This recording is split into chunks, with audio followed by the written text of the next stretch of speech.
David Fudge Production.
David Fudge Production.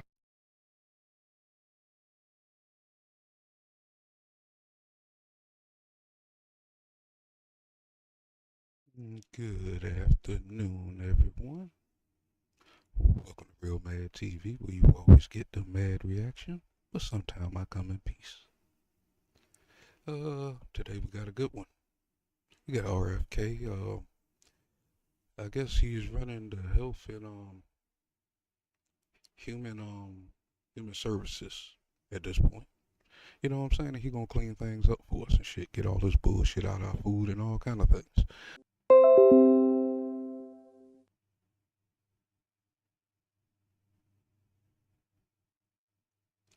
I don't know what that is. My internet is tripping. Like I can't get a straight live through without no damn issue right now. But I gotta cut it down to a limited time. Last night it ran smooth. Well, no, it didn't. I had to rig it up a little bit. But yeah, that's what's going on today. We got a Senate hearing. We're gonna find out some interesting things. I ain't gonna hold you guys up much longer. We're gonna jump right into it. Make sure y'all smash the like, share the live, and make sure you subscribe and hit that notification bell for so you know when this content that matters drop. Yeah, I mean. All right, let's get up into this party.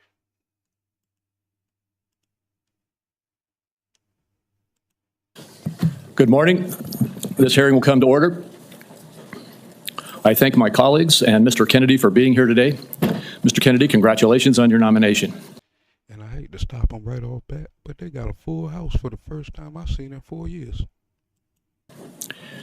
Throughout this process, Mr. Kennedy, you have been accessible to members and staff on both sides of the aisle and have demonstrated strong commitment to fulfilling the responsibilities of this role.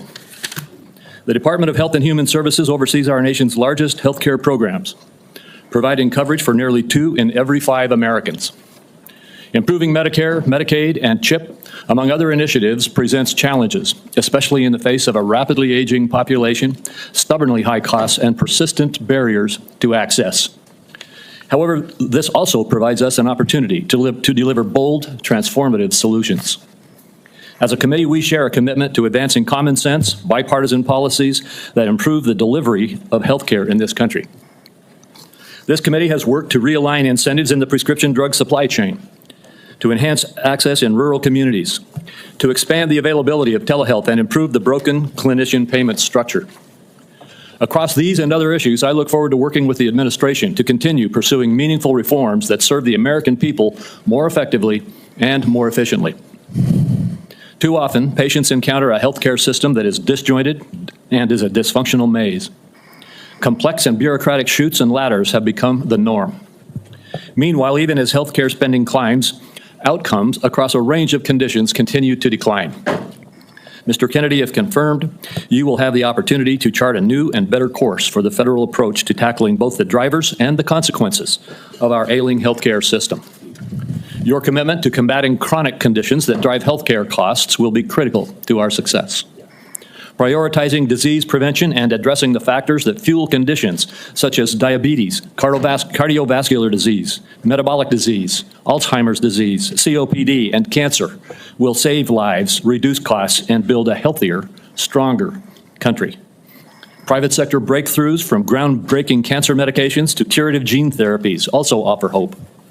But misguided government initiatives and market volatility risk eroding American leadership in life-saving R&D. Your advocacy for healthcare transparency has the potential to empower consumers across the country, promoting competition to enhance quality while cutting excessive spending for patients and for taxpayers. Today's hearing will provide a forum to hear more about your vision, particularly for the federal programs under this committee's jurisdiction. Mr. Kennedy, you represent a voice for an inspiring coalition of Americans who are deeply committed to improving the health and well-being of our nation. Regardless of political party, everyone in this room shares a common recognition that our current system has fallen short, as well as a common desire to make our country healthier. I look forward to today's conversation as well as your testimony, Mr. Kennedy. And now I recognize Senator Wyden for his opening remarks. Thank you very much, Mr. Chairman.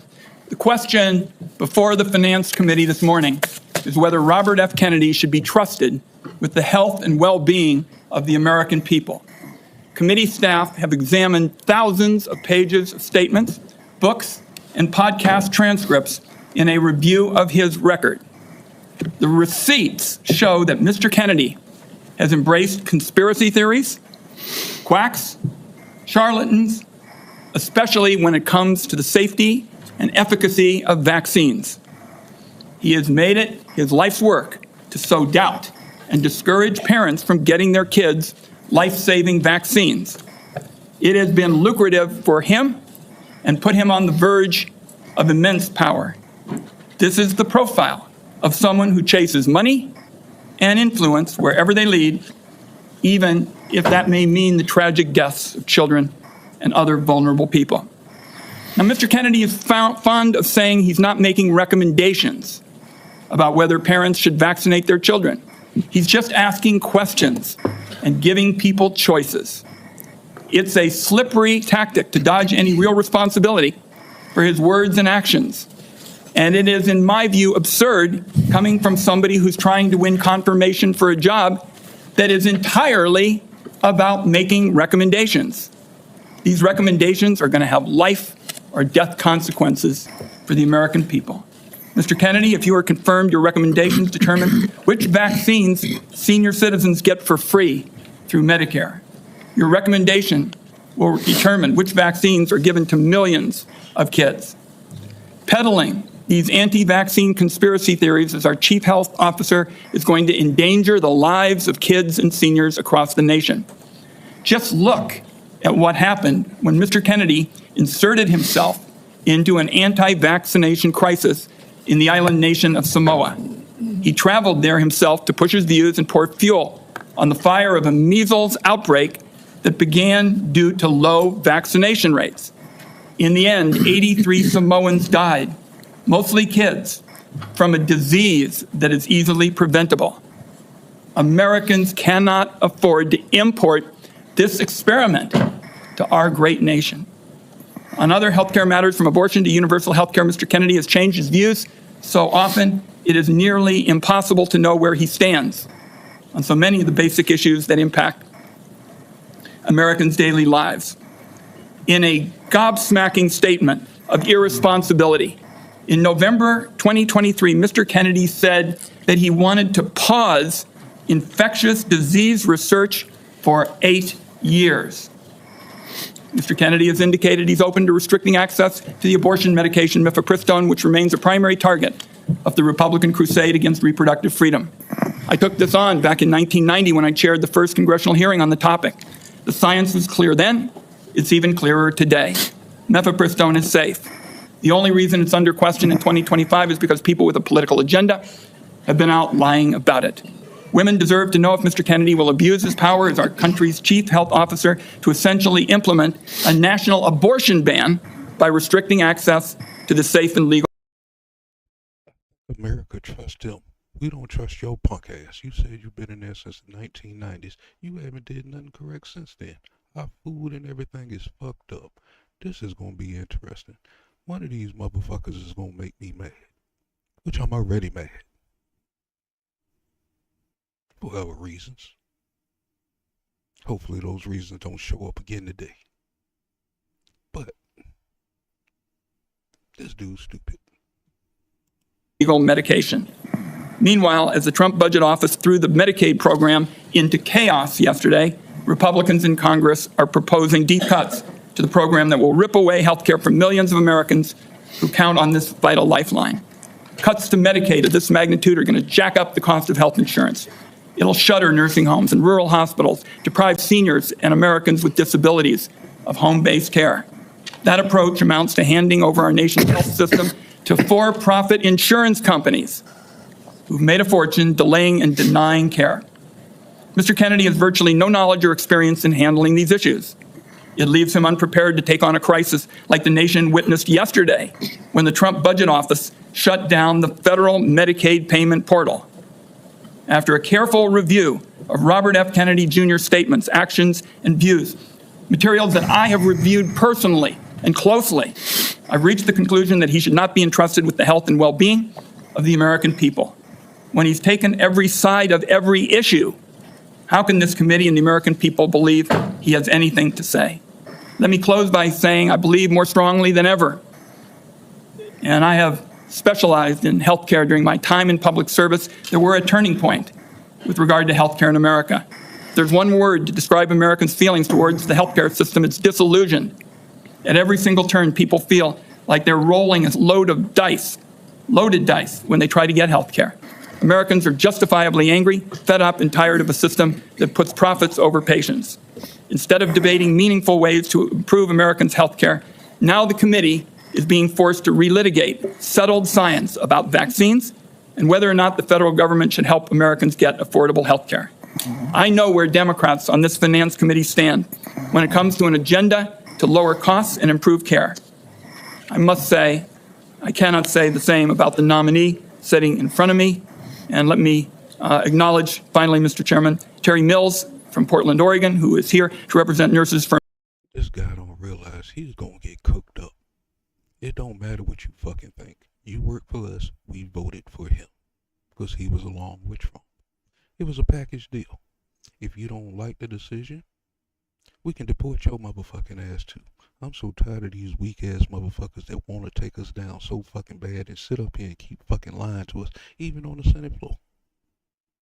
So now this guy's supposed to be this super bad guy. Some of these motherfuckers are corny as shit, and most of them are Democrats. Not all Democrats, but it's a large amount. For America, and I'd like to enter a statement from her organization into the record at this time. Thank you, Mr. Chairman. Without objection. Thank you, Ranking Member Wyden. Mr. Kennedy, in a few moments you will be given the opportunity to make your opening statement and respond to these attacks and other questions that the members of this committee have.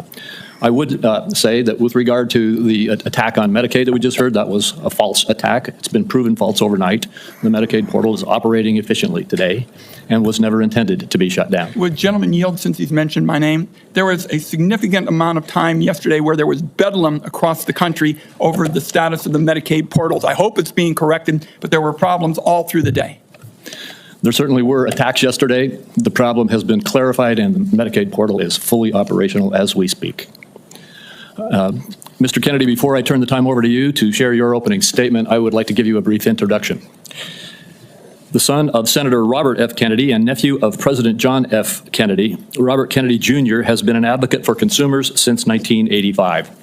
After graduating from Harvard University, Mr. Kennedy studied at the London School of Economics and received his law degree from the University of Virginia Law School and a master's degree in environmental law from Pace University. He has founded 2 advocacy groups and has spent the last 40 years working to restore and protect children's health. He was a former independent candidate in the 2024 presidential election, and President Trump nominated him this year to be in November of 2024 to be the HHS Secretary. In announcing his nomination, President Trump stated, "Mr. Kennedy will restore these agencies to the traditions of gold standard scientific research and beacons of transparency and end the chronic disease epidemic and make America great and healthy again." Before you give your opening statement, Mr. Kennedy, I have 4 obligatory questions that we ask all nominees before this committee. First, is there anything that you are aware of in your background that might present a conflict of interest with the duties of the office to which you have been nominated? No, Mr. Chairman. Thank you. Do you know of any reason, personal or otherwise, that would in any way prevent you from fully and honorably discharging the responsibilities of the office to which you have been nominated? No, I do not. Do you agree without reservation to respond to any reasonable summons to appear and testify before any duly constituted committee of Congress if you are confirmed? Yes, I do. And finally, do you commit to providing a prompt response in writing to any questions addressed to you by any senator of this committee? Yes, I do. Thank you, Mr. Kennedy. And before you begin, if you would like to, you may introduce your wife and children. Yes. My wife, Cheryl Hines, is here. My daughter, Kit Kennedy. My son, Bobby Kennedy. His Look at all these people. Now, when have we watched one of these meetings and it be empty in the room? Boy, Trump made everybody show up to work. wife, Amaryllis Fox Kennedy, and my nephew, Jackson Hines, is here too. We welcome you all. Thank you. You may proceed with your statement. Thank you, Mr. Chairman. Chairman Crapo, Ranking Member Wyden, and members of this distinguished committee. I'm humbled to be sitting here today as President Trump's nominee to oversee the U.S. Department of Health and Human Services. I want to thank President Trump for entrusting me to deliver on his promise to make America healthy again. I also want to thank Cheryl and Kik and Bobby and all of my other children who are here today, and all the many members of my large extended family for the love that they have so generously shared. Ours has always been a family that has been involved in public service, and I look forward to continuing that tradition. My journey into the issue of health began with my career as an environmental attorney, working with hunters and fishermen and mothers in the small town in the Hudson Valley and along the Hudson River. I learned very early on that human health and environmental injuries are intertwined. The same chemicals that kill fish make people sick also. Today, Americans' overall health is in grievous condition. Over 70% of adults and a third of children are overweight or obese. Diabetes is 10 times more prevalent than it was during the 1960s. Cancer among young people is rising by 1 or 2% a year. Autoimmune diseases, neurodevelopmental disorders, Alzheimer's, asthma, ADHD, depression, addiction, and a host of other physical and mental health conditions are all on the rise, some of them exponentially. The United States has worse health than any other developed nation, yet we spend more on healthcare, at least double, and in some cases triple, as other countries. Last year, we spent $4.8 trillion, not counting the indirect costs of missed work. That's almost a fifth of GDP. It's tantamount to a 20% tax on the entire economy. No wonder America has trouble competing with countries that pay a third of what we do for health and have better outcomes and a healthier workforce. But I don't want to make this too much about money. It's the human tragedy that moves us to care. President Trump has promised to restore America's global strength and to restore the American dream, but he understands we can't be a strong nation when our people are so sick. A healthy person has 1,000 dreams. A sick person has only one. Today, over half of our countrymen and women are chronically ill. When I met with President Trump last summer, I discovered that he is more than just concerned for this tragic situation, but genuine care. President Trump is committed to restoring the American dream, and 77 million Americans delivered a mandate to him to do just that, due in part to the embrace and elevation of the Make America Healthy Again movement. This movement, led largely by Maha moms from every state, and you can see many of them behind us today, and in the hallways and in the lobbies, is one of the most transcendent and powerful movements I've ever seen. I promise President Trump that if confirmed, I will do everything in my power to put the health of Americans back on track. And I've been greatly heartened to discover a deep level of care among members of this committee too, both Democrats and Republicans. I came away from our conversations confident that we can put aside our divisions for the sake of a healthier America. For a long time, the nation has been locked in a divisive healthcare debate about who pays. Well, when healthcare costs reach 20%, there are no good options, only bad ones. Shifting the burden around between government and corporations and insurers and providers and families is like rearranging deck chairs on the Titanic. Our country will sink beneath a sea of desperation and debt if we don't change the course and ask why are healthcare costs so high in the first place. The obvious answer is chronic disease. The CDC says 90% of healthcare spending goes toward managing chronic disease, which hits lower-income Americans the hardest.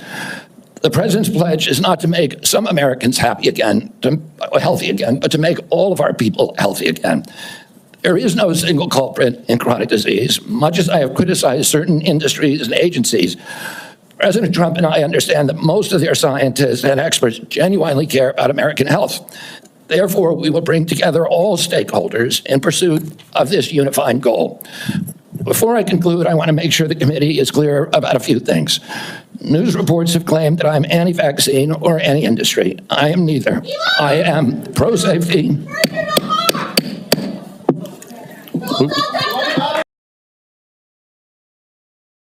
Oh, shit, boy, we got action already, boy.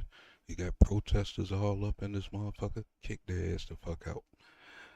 But, salute to the chat. My boo, E. Brooks, thank you for joining me. DJ Tanya Renee, thank you for joining me. If my live happens to start buffering and go down, I will try my best to bring it back up as quickly as possible. I'm still working on a new system here, graphic cards and stuff, and I haven't figured out the configurations for the graphic card, so it's giving me problems and stuff in the middle of the live. Please be patient and work with me. I'm already set up for round 2 just in case it goes down. So let's get back to the show.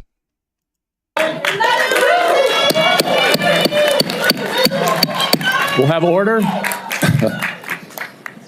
Please proceed, Mr. Kennedy. I am pro-safety. I worked for years to raise awareness about the mercury and toxic chemicals in fish, and nobody called me anti-fish. And I believe that that vaccines play a critical role in healthcare. All of my kids are vaccinated. I've written many books on vaccines. My first book in 2014, the first line of it is, I am not anti-vaccine, and the last line is, I am not anti-vaccine. Nor am I the enemy of food producers. American farms are the bedrock of our culture, of our politics, of our national security. I was a 4-H kid, and I spent my summer working on ranches. I went to work with our farmers. I want to work with our farmers and food producers to remove burdensome regulations and unleash American ingenuity. MAHA simply cannot succeed without a full partnership of American farmers. In my advocacy, I've often disturbed the status quo by asking uncomfortable questions.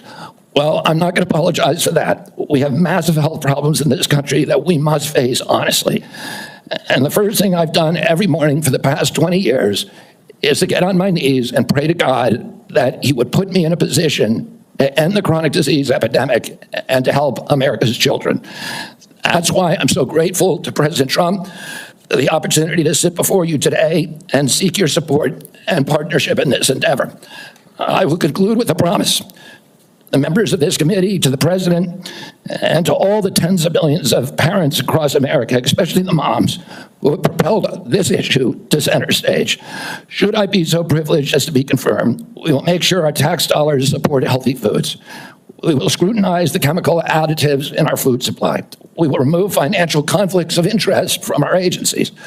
We will create an honest, unbiased, gold standard science at HHS, accountable to the president, to Congress, and to the American people. We will reverse the chronic disease epidemic and put the nation back on the road to good health. Thank you. Thank you, Mr. Kennedy. Mr. Kennedy, I will begin. Each of us will have 5 minutes to ask you questions, and then at the conclusion of the hearing, if there are further questions, there will be an opportunity for those questions to be submitted to you, and I ask that you respond to them promptly. Mr. Kennedy, you have emphasized the importance of nutrition in preventing and managing chronic disease, improving health outcomes, and reducing health costs. I share your interest in the relationship between our diet and our well-being. And if confirmed, I look forward to partnering with you on those efforts. Would you share with the committee why you are passionate about the nutrition-oriented disease prevention and what you have learned? Yes, Mr. Chairman. I had 11 brothers and sisters. I had dozens of first cousins. I was raised in a time where we did not have a chronic disease epidemic. When my uncle was president, 2% of American kids had chronic disease. Today, 66% have chronic disease. We spend zero on chronic disease during the Kennedy administration. Today, we spend $4.3 trillion a year. With 77% of our kids cannot qualify for military service. When I was a kid, the typical pediatrician would see one case of diabetes in his or her lifetime, 40 or 50-year career. Today, 1 out of every 3 kids who walks through his or her office door is diabetic or pre-diabetic. And the most recent data from NIH shows 38% of teens are diabetic or pre-diabetic. Autism rates have gone from 1 in 10,000 to 1 in 1,500, depending on what studies you look at. In my generation today, 70-year-old men, 1 in 34 in my kids' generation. We've seen this explosion of autoimmune disease, of allergic diseases. This is not just an economic issue. It's not just a national security issue. It is a spiritual issue, and it is a moral issue. We cannot live up to our role as an exemplary nation, as a moral authority around the world, and we're writing off an entire generation of kids. Thank you very much. And if confirmed, how could we work together to integrate nutrition-based interventions into our healthcare programs like Medicaid and Medicare? Well, there are many ways that we can do that. A federal funding of the SNAP program, for example, and of school lunch programs could be a driver for helping kids. We shouldn't be giving 60% of the kids in school processed food that is making them sick. We shouldn't be spending 10% of the SNAP program. Remember to smash the like button and share this live. Share this live. It's very important information coming out, especially about our health and all the bullshit they've been giving us. You know what I'm saying? So share the live, and make sure you subscribe. On sugar drinks. So we have a direct ability to change things there. We also, in Medicaid and Medicare, we need to focus more on outcome-based medicine, on putting people in charge of their own health care, of making them accountable for their own health care so they understand the relationship between eating and getting sick. Most importantly, we need to deploy NIH and FDA to doing the research to understand the relationship between these different food additives and chronic disease so that Americans understand it and make sure that Americans are aware of it. I don't want to take food away from anybody. If you like a McDonald's cheeseburger or a Diet Coke, which my boss loves, you should be able to get them. If you want to eat Hostess Twinkies, you should be able to do that. But you should know what the impacts are on your family and on your health. Thank you. Senator Wyden. Thank you very much, Mr. Chairman. Before I begin my questions, I'd like to start by entering into the record a letter the committee received from Ambassador Carolyn Kennedy outlining what she believes is Mr. Kennedy's lack of personal fitness for the office. Without objection. Mr. Kennedy, you have spent years pushing conflicting stories about vaccines. You say one thing, and then you say another. In your testimony today under oath, you denied that you were anti-vaccine. But during a podcast interview in July of 2023, you said, quote, "No vaccine is safe and effective." In your testimony today, in order to prove you're not anti-vax, you note that all your kids are vaccinated. But in a podcast in 2020, you said, and I quote, "You would do anything, pay anything to go back in time and not vaccinate your kids." Mr. Kennedy, all of these things cannot be true. So, are you lying to Congress today when you say you are pro-vaccine? Or did you lie on all those podcasts? We have all of this on tape, by the way. Yeah, Senator, as you know, because it's been repeatedly debunked, that statement that I made on the Lex Friedman podcast was a fragment of the statement. He asked me, and anybody who actually goes and looks at that podcast and will see this, he asked me, are there vaccines that are safe and effective? And I said to him, some of the live virus vaccines are. And I said, there are no vaccines that are safe and effective, and I was going to continue for every person. Every medicine has people who are sensitive to them, including vaccines. Right, so he interrupted me at that point. I've corrected it many times, including on national TV. You know about this, Senator Wyden, so bringing this up right now is dishonest. Let's be clear about what you've actually done then, since you want to deny your statements. For example, you have a history of trying to take vaccines away from people. In May of 2021, you petitioned the Food and Drug Administration to not only block Americans from having access to the COVID vaccine, but to prevent any future access to the life-saving vaccine. Are you denying that? Your name is on the petition. So what if his name was on the petition? He was absolutely right. We need to kick your ass out of Senate right now.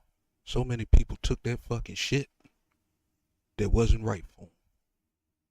And it was forced.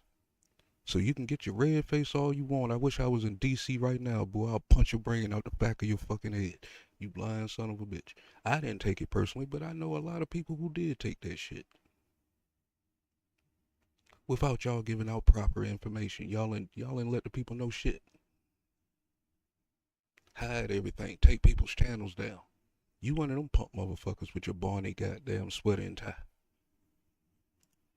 We brought that petition after CDC recommended the COVID vaccine without any scientific basis for 6-year-old children. Most experts agree today, even the people who did it back then, that COVID vaccines are inappropriate for 6-year-old children who basically have a zero risk from COVID. That's why I brought that lawsuit. I don't want to. I want to emphasize Mr. Kennedy, the facts.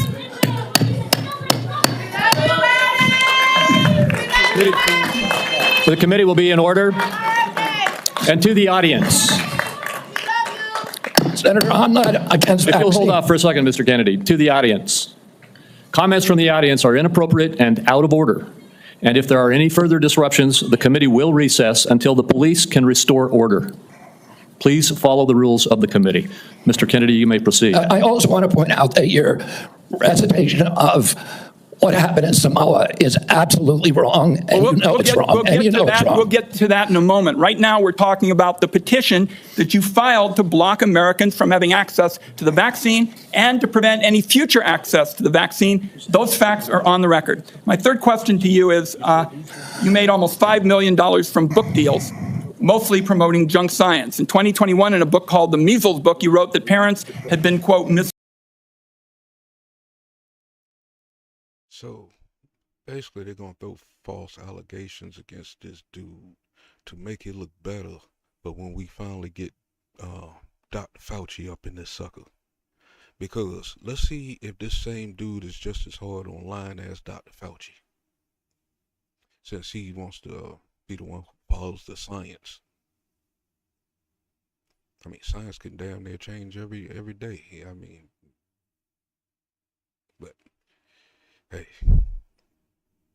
let's see where they're going with this, because it seems like they're trying to paint him with the picture they should be painting on Dr. Fauci. Led into believing that measles is a deadly disease and that measles vaccines are necessary, safe, and effective. The reality is measles are in fact deadly and highly contagious, something that you should have learned after your lies contributed to the deaths of 83 people, most of them children, in a measles outbreak in Samoa. So my question here is, Mr. Kennedy, is measles deadly, yes or no? Where did he say? Is that even in America? No.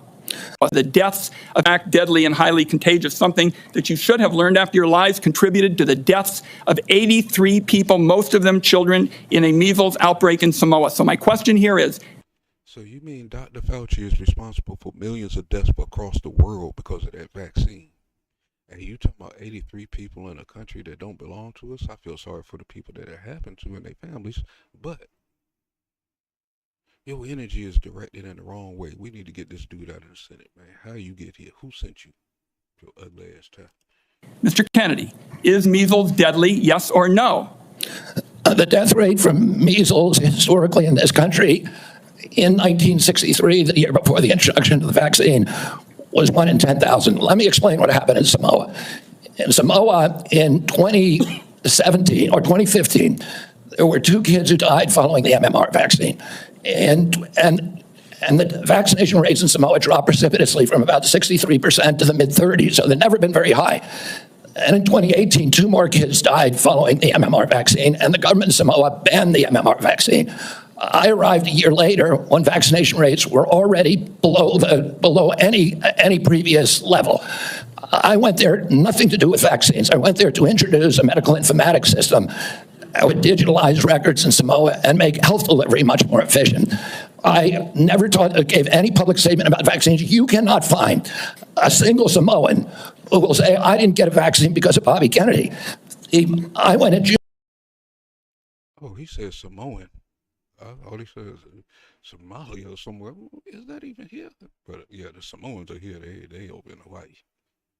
But the same thing that he's talking about, why did they make that one of the main ingredients in the 2020 version and then force people to take it? Now we're going to start getting down to the nitty gritty. Eventually these Democrats and all these medical people and people who was in on this is going to expose themselves. June of 2019, the measles outbreak started in August. Oh, clearly I had nothing to do with the measles. Not only that, Mr. Kennedy, Senator, not only that, if you let me finish, Senator, you have had some time. if you let me finish, Senator, if you let me finish, there are 83 people died when the tissue samples were sent to New Zealand. Most of those people did not have measles. We don't know what was killing them. The same outbreak occurred in Tonga and Fiji, and no extra people died. There were 7 measles outbreaks in the 13 years prior to my arrival. I just would like to get my time back.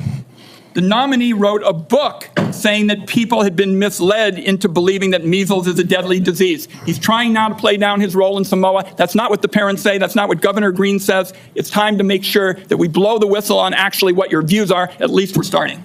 We need to move Senator, on. I support the measles vaccine. I support the polio vaccine. I will do nothing as HHS secretary.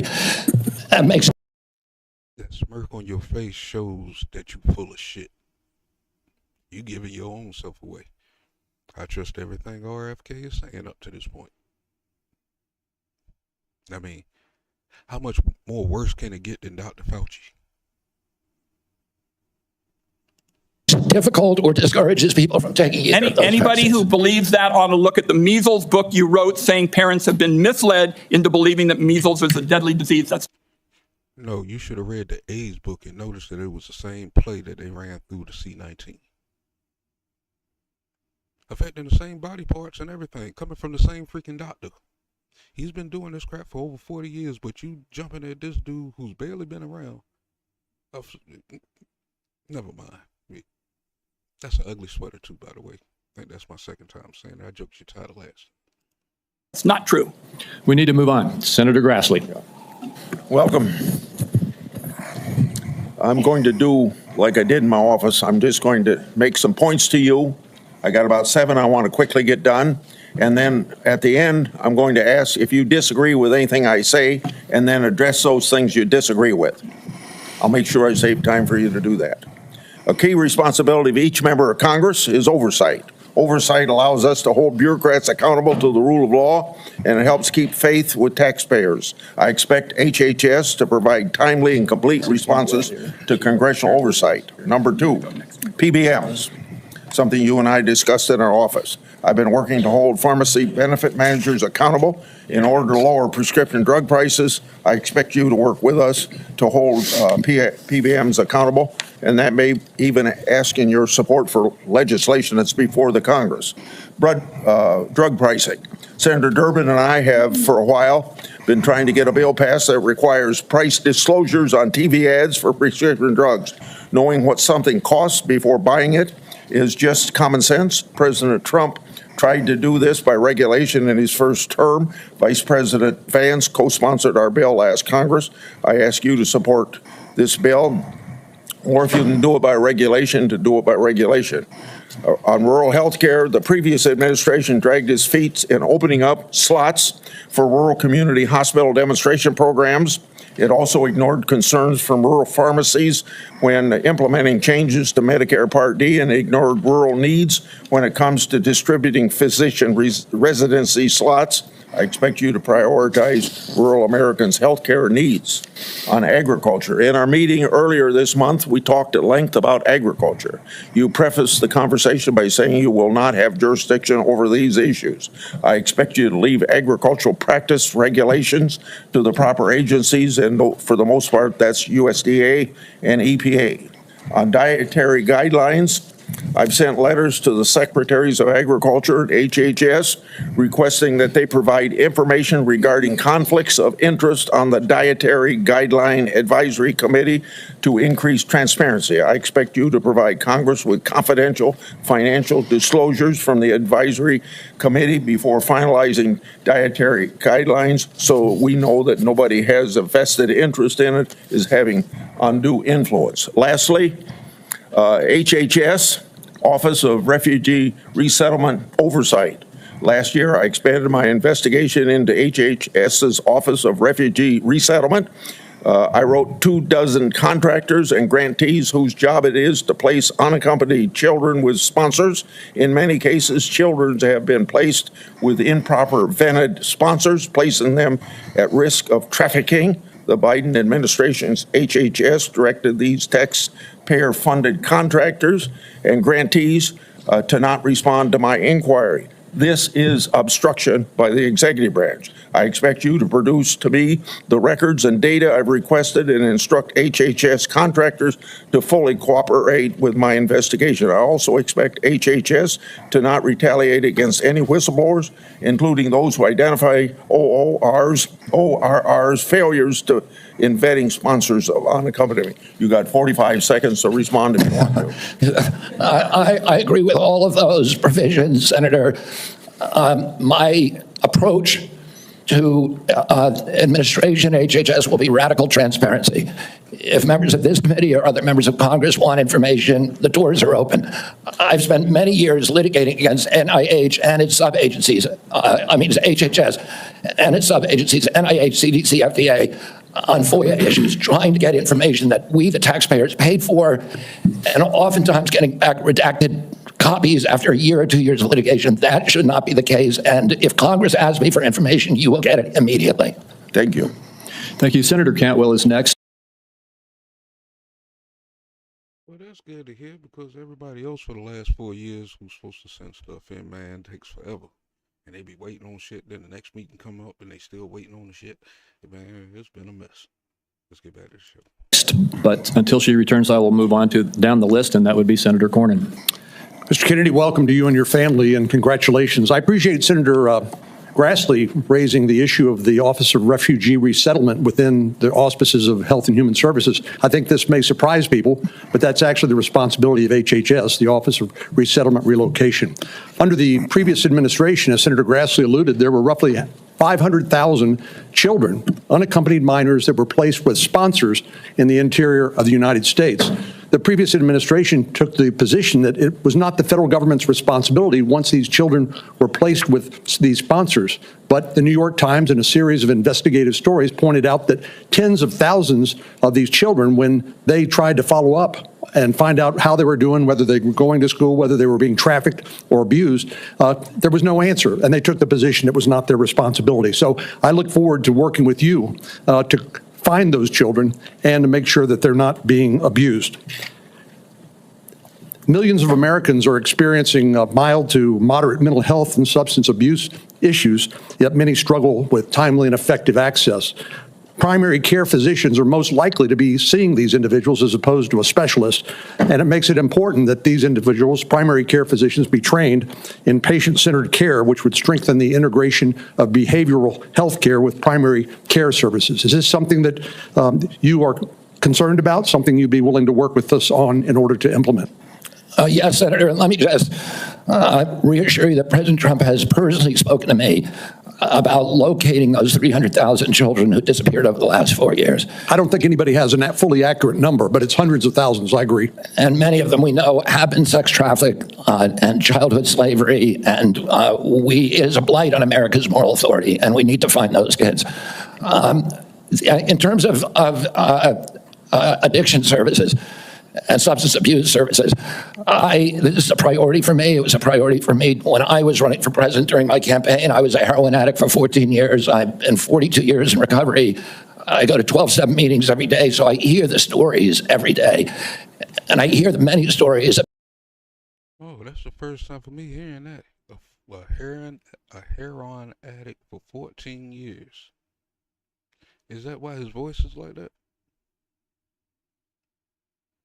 congratulations if he's been off, especially for a long time, boy, because that's one drug that's hard to kick. But that's what. It's about denial of, or the barriers to access to care. And we need to improve that. And answer specifically to your question, I think we can do that through GME, which is a program that is funded by HHS, that is the largest funder for medical school students. And that's one of the things for primary care physicians should understand addiction care. Addicts almost always go through a cycle where there is a moment where they hit periodic bottoms where they're ready to go into treatment. But it's fleeting and it's momentary. And we have that opportunity to save their lives. And then if we miss that little short window, they're off to the races again. I appreciate your answer. Our time is short. Let me get to one more question that I think is very important. Under the first Trump administration, the number of people receiving HIV treatment in Africa through the President's Emergency Plan for AIDS Relief, otherwise known as PEPFAR, it increased, this is during the first Trump administration, from 13 million people to 18 million people across 50 countries, primarily in Africa. Africa has about 1.3 billion people today, or in 2021. It's projected to have 2.5 billion people by 2050, or 25% of the global population. In 2020, PEPFAR reported that 2.8 million babies were born without HIV. That was something that would not have happened but for the PEPFAR program. So it has simply been one of the most successful public health programs in the world and saved approximately 26 million lives. Failure to continue this program, in my view, would risk ceding that leadership to adversaries like China. And I'd like to know whether you support the objectives and goals of PEPFAR, and would you work with me and my colleagues to make sure that this program continues to provide life-saving antiviral drugs to people who are most in need? I absolutely support PEPFAR. And I will happily work with you to strengthen the program. In the world, and we have some of the worst health outcomes of any industrialized country in the world. We live in the richest country in the world, and we have some of the lowest life expectancy rates of anybody in the industrialized world. I was a school superintendent before I was in this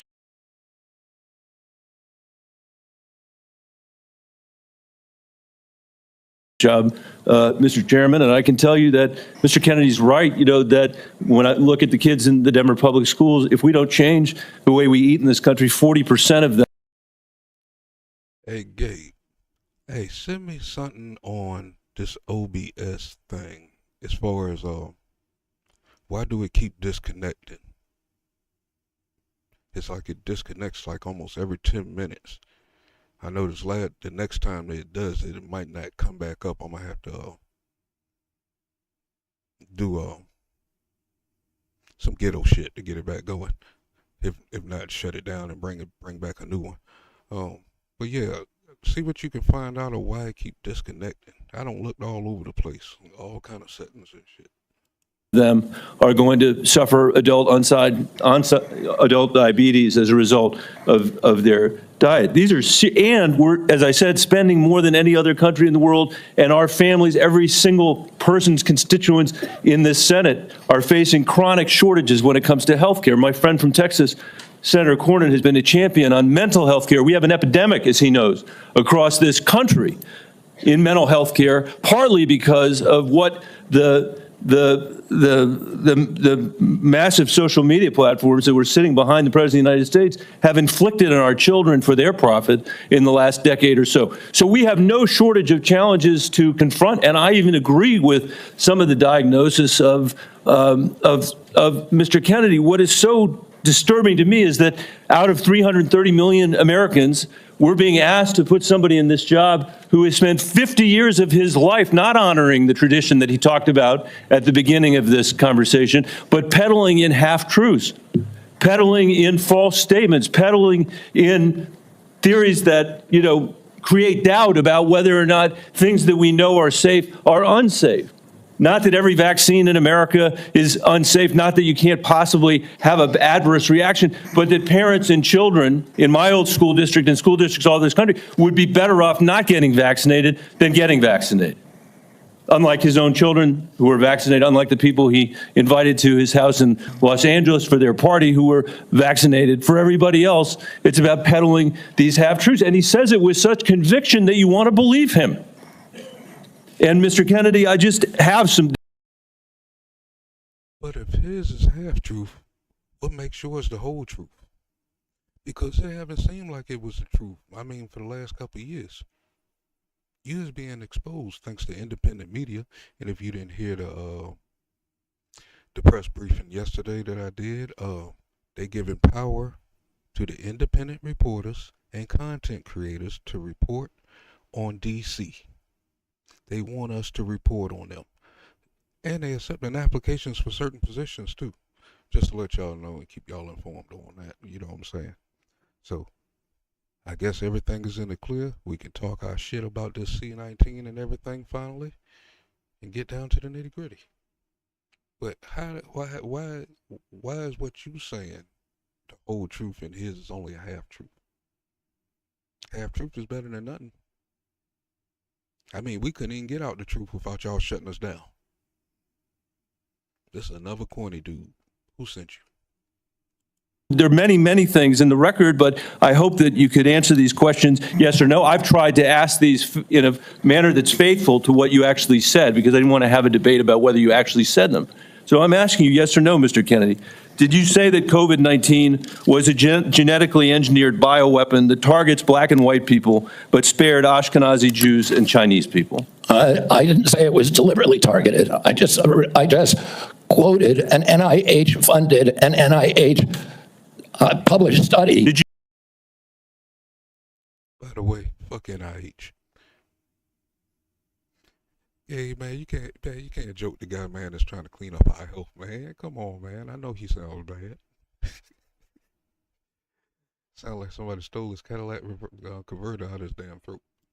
Did you say that it targets black and white people but spared Ashkenazi Jews? I quoted a study, Your Honor. I quoted an NIH study that showed that. I'll take that as a yes. I have to move on, I have to move on. Did you say that Lyme disease is highly likely a materially engineered bioweapon? I made sure I put in the highly likely. Did you say Lyme disease is a highly likely militarily engineered bioweapon? I probably did say that. Did you say that? And that's what the developer of Lyme.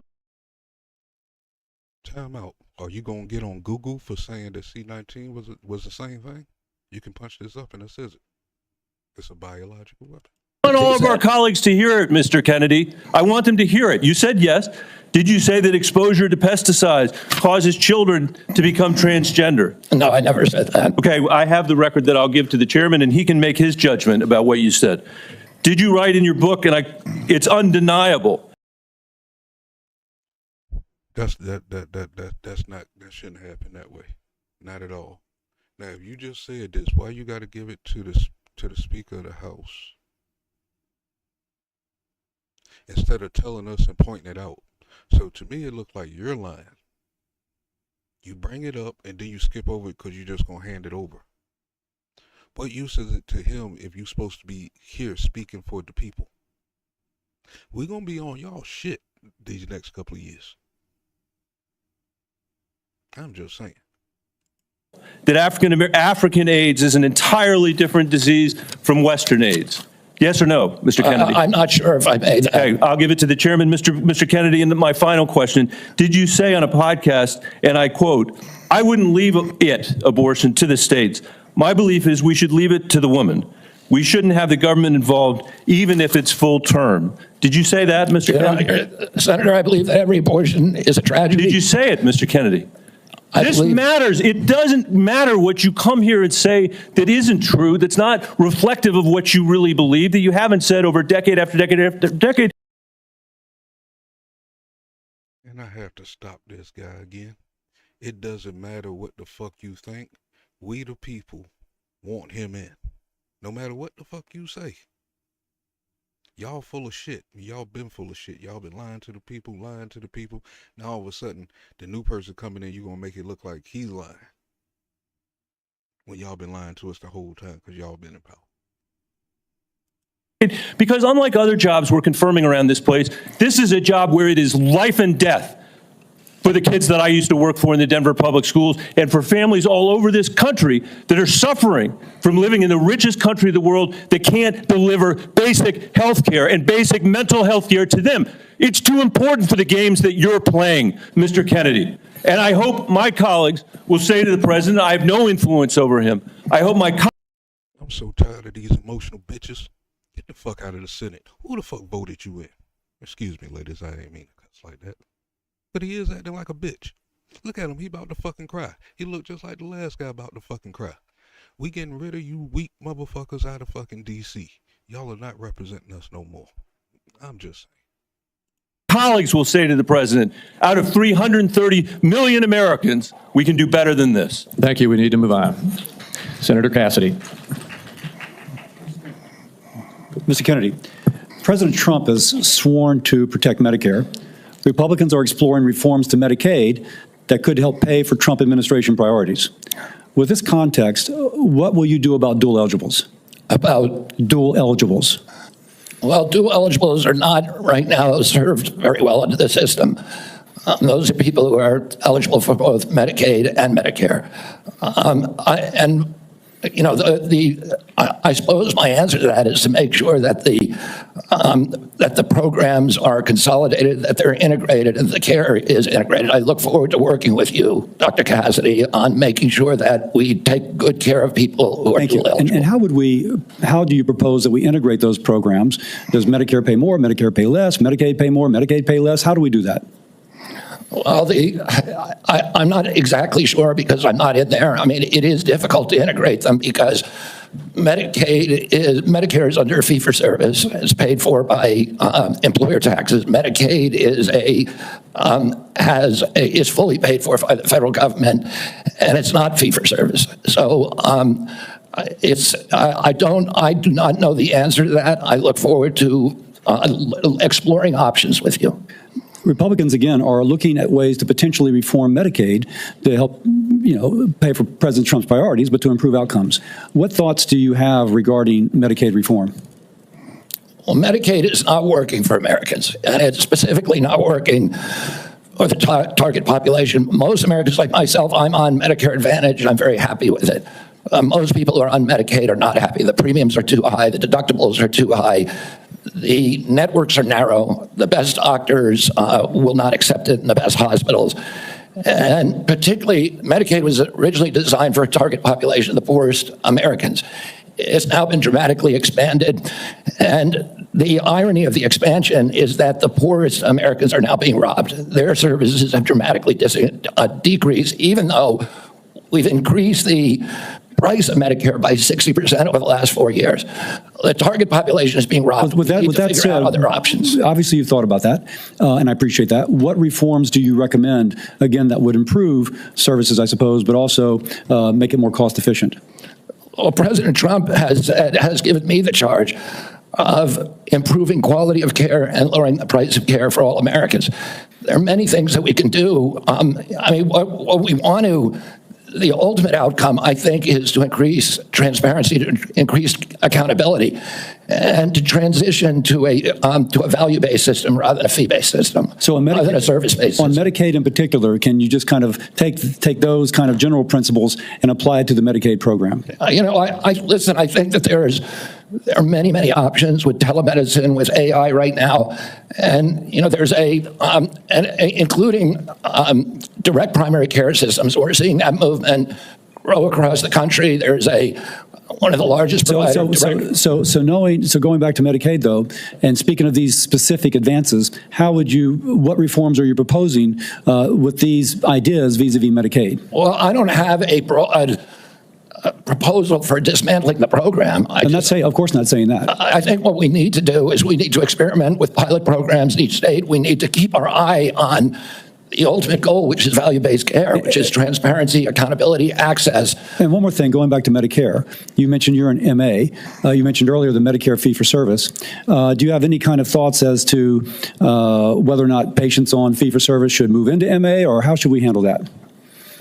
Whether patients who are on Medicare fee-for-service. Traditional Medicare? Yes. That's their choice right now. We have, I think, 32 million Americans or 30 million Americans on Medicare, on traditional Medicare, and then another 34 or 34 on Medicare Advantage, roughly half and half. And I think more people would rather be on Medicare Advantage because it offers very good services, but people can't afford it. It's much more expensive. Oh, in answer to your first question, there are all kinds of exciting things that we can be doing, including cooperatives, which President Trump has supported, including health savings accounts, which President Trump has supported. And all of these things to make people more accountable for their own health. And so we'd bring the cooperatives and the health savings accounts into Medicare and Medicaid? Exactly. We try to increase those, the use of those, and to direct primary care, to continue to transition into a value-based program that is private. Americans don't, by and large, do not like the Affordable Care Act. People are on it. They don't like Medicaid. They like Medicare, and they like private insurance. We need to listen to what they would prefer to be on private insurance. Most Americans, if they can afford to be, will be on private insurance. We need to figure out ways to improve care, particularly for elderly, for veterans, for the poor in this country. And Medicaid, the current model is not doing it. I would ask, any of the Democrats who are chuckling just now, do you think all that money, the $900 billion that we're sending to Medicaid every year, has made Americans healthy? Do we think it's working for anybody? Are the premiums low enough? We do need to move on. Senator Warner. Well, I got to tell you, for literally hundreds of thousands of Virginians, Medicaid is what prevents them from health crises on a daily and weekly basis. And some imaginary new plan, and if there was a new plan that was to be the basis of what Trump was going to do in repealing Obamacare, I would have thought by now we'd have seen it. I got to tell you, listen, Senator, can I reply to Senator, Mr. Kennedy, I got questions. I appreciate our visit. I know you take your views seriously, and I don't reflexively vote. I voted for 4 of President Trump's nominees already. Got a lot of grief from folks on this panel. But I got to tell you, I saw an email that you put out Monday night, or your campaign did, in a fundraising email. Your presidential campaign celebrated that the freeze on all new regulations, guidance, and announcements is a way to protect unelected bureaucrats from further undermining our health freedom. Then you ask your donors to help pay for your campaign debt. Did your campaign, and you put out that? I don't think my campaign exists anymore. All right, well, listen, I got to tell you this. Somebody's out there soliciting money for it. Maybe you ought to find out who is. So the fact that you celebrate this freeze. So why are you worrying about his money? You wasn't worrying about the Biden crime family and his 20 shell companies and all this other money coming in and shit and going under his grandkids. Boy, you fools are corny. Corny as hell. And now it's like y'all want to sit up there and act like you care. Only because he's on the other side.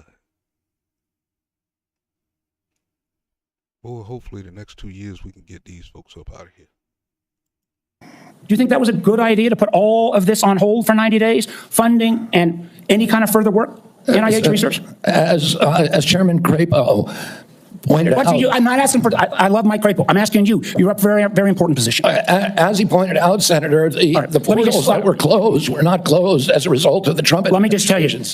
I'd like you to explain, policy. excuse me, sir, I'd like you to explain to a domestic violence center in Richmond that's saying because this freeze they may have to close down where those battered women to go. Or a rural nonprofit I've got in the Shenandoah Valley who's saying that freeze is going to potentially shut down their ability to operate. So I guess if you deny or don't know what your campaign's sending on, you don't know if you raised a lot of money Monday night. I'm saying that the Trump administration you don't know if you raised a lot of money. The Trump administration has made clear that it does not want to freeze benefits for any Americans under Medicaid or Medicare, and I do not want to dismantle Medicaid. The freeze is affecting beyond Medicare and Social Security.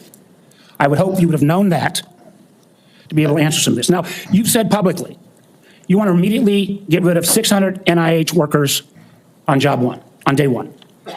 When we had our meeting, you said you'd actually like to get rid of 2,200 people from HHS.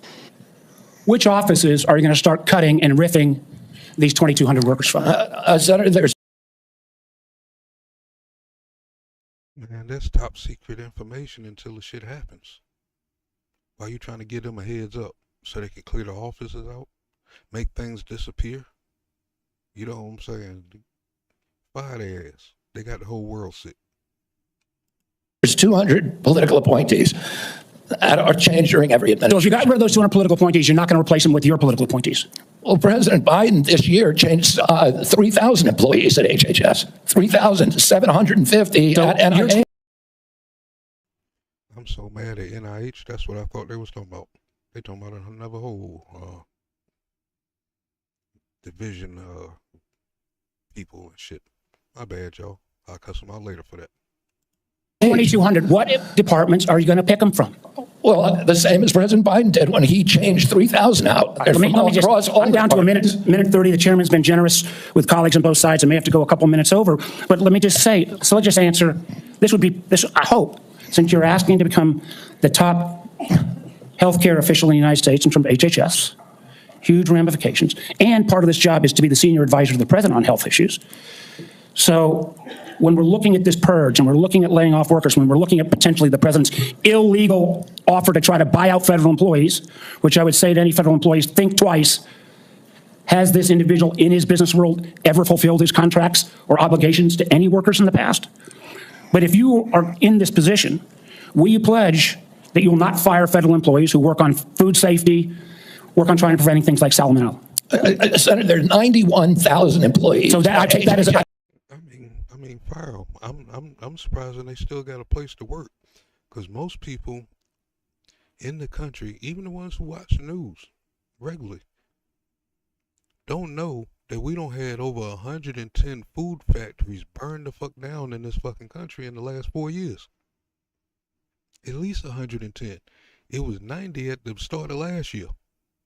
And these are listed if you go punch them up on Google. You know what I'm saying? All across the country, factories has been getting burnt down. So where are they working at? Why do you need that many workers if all our food plants are being burnt down? Which now is a good thing, because we got somebody new coming in to get rid of a lot of that bullshit. Got everybody got daggone blowing up over just eating something and shit. 500-600 pound people and shit. What the hell is in the food? What happened to these chemicals if you put them in the microwave? Under radiation. You know what I'm saying? We got to start asking ourselves this. They mixing these scientific experiments up in labs and shit, and then put them in your grocery freezers and shit and on the shelves. You know, hopefully we get down to the nitty gritty. I take it, that's a simple yes. I'm going to take that as a no. Run that I take that as a no. Will you, actually, we talked about protecting Americans from cyber criminals. Something we need to do a lot more. Shots, what's going on, bro? Thank you for joining me. I ain't going. I see you. You got a wrench. I don't know why you still can't see me. Your settings are all jacked up over there. I done went through every level of my security system on this thing, and you're nowhere in sight. But you do got a wrench. Do what you do with the wrench. You don't drop your link. Do whatever. You don't say. But thank y'all for joining me. Make sure y'all smash the like, share the live, share the live. You know what I'm saying? Very important information about our health.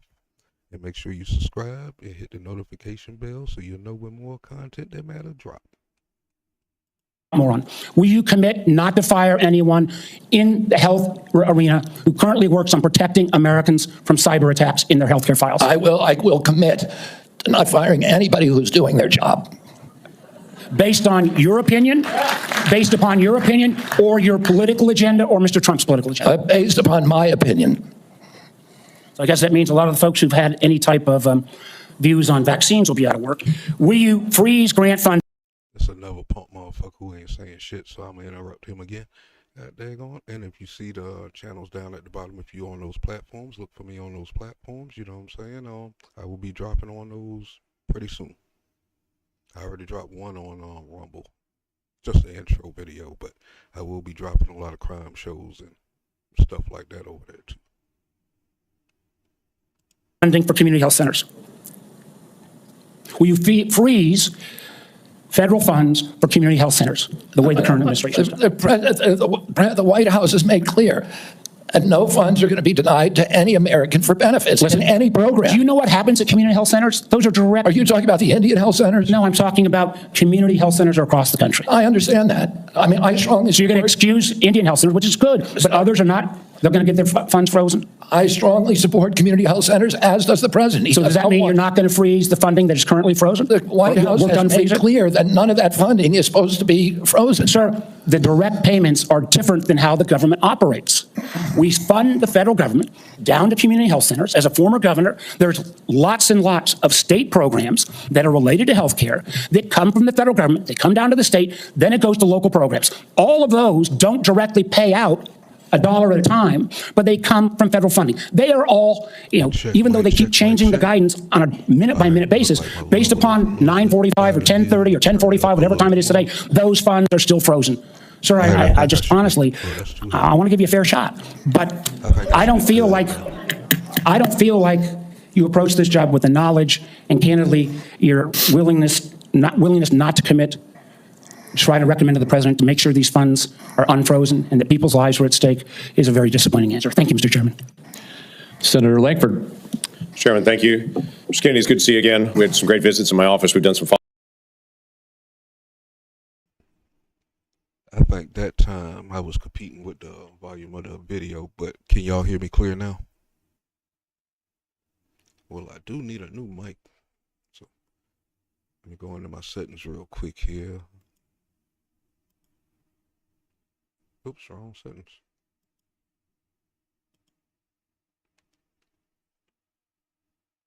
And I did.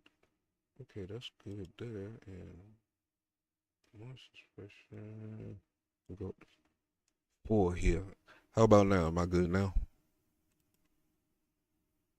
Mic check, mic check.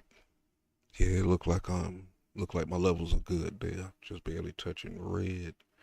So I'm not breaking up. follow-up calls to be able to go through. You and I have talked about 100 different issues and backgrounds and things. You've been able to address a lot of them today and just different questions to be able to clear up social media rumors and the things that are out there on it. So I do appreciate that. We've talked about pharmacy benefit managers. We've talked about the nursing home rule the Biden administration put down. We talked about views on agriculture and commercial and row crop agriculture. We've talked about food issues, and you made it very, very clear. You're not going to tell Americans what to eat, but you do want Americans to know what they're eating. And I think that's a pretty fair perspective on that. I do want to talk to you about some areas that you and I have talked about as well. We have some disagreements, you and I, on the issue of life and when life begins on that. You've been very outspoken on that, and we've had some good opportunities to be able to talk about that. Title 10 is specifically in the HHS area. This has been an area that has been interpreted for a long time, and President Trump in the first administration interpreted that rule to say that his administration will prohibit the performance, referral for, or promotion of abortion as a part of the Title 10 program. That he made that very clear in the first administration. Obviously, that's his decision to make again on that, on how he wants to handle that, and he's made a lot of public statements on that. The Biden administration not only reversed that, not only rescinded that rule, but they went one step the other direction. In my state, in Oklahoma, as you and I have talked about, the Biden administration cut off funding to the state of Oklahoma for AIDS testing, for breast cancer screening, and for other areas of poverty health care because my state didn't promote abortion. It wouldn't provide. If my state wouldn't promote abortion in the state, we got cut off for federal funds for AIDS testing and for other things. My simple question to you is, how are you going to handle Title 10 on that? I saw how President Biden handled that in the punitive measures that came on my state for those that are in rural health care. How are you going to handle Title 10? I'm going to support. I'm not even going to mess with that guy right there. I like his Tar Heel tie. President Trump's policies on Title 10. I agree with President Trump that every abortion is a tragedy. I agree with him that we cannot be a moral nation if we have 1.2 million abortions a year. I agree with him that the states should control abortion. President Trump has told me that he wants to end late-term abortions, and he wants to protect conscience exemptions, and that he wants to end federal funding for abortions here or abroad. That's Title 10. I serve at the pleasure of the president. I'm going to implement his policies. Thank you for that. President Biden, when he came in, immediately closed down the Office of Civil Rights and Conscience Protections within HHS. There's a statement that's come out recently that he's going to reopen that office again to be able to protect the civil rights of Americans. One of the things that Javier Becerra did immediately when he came into HHS was conscience protections for medical professionals that were being compelled against their conscience to perform medical procedures that violated their conscience.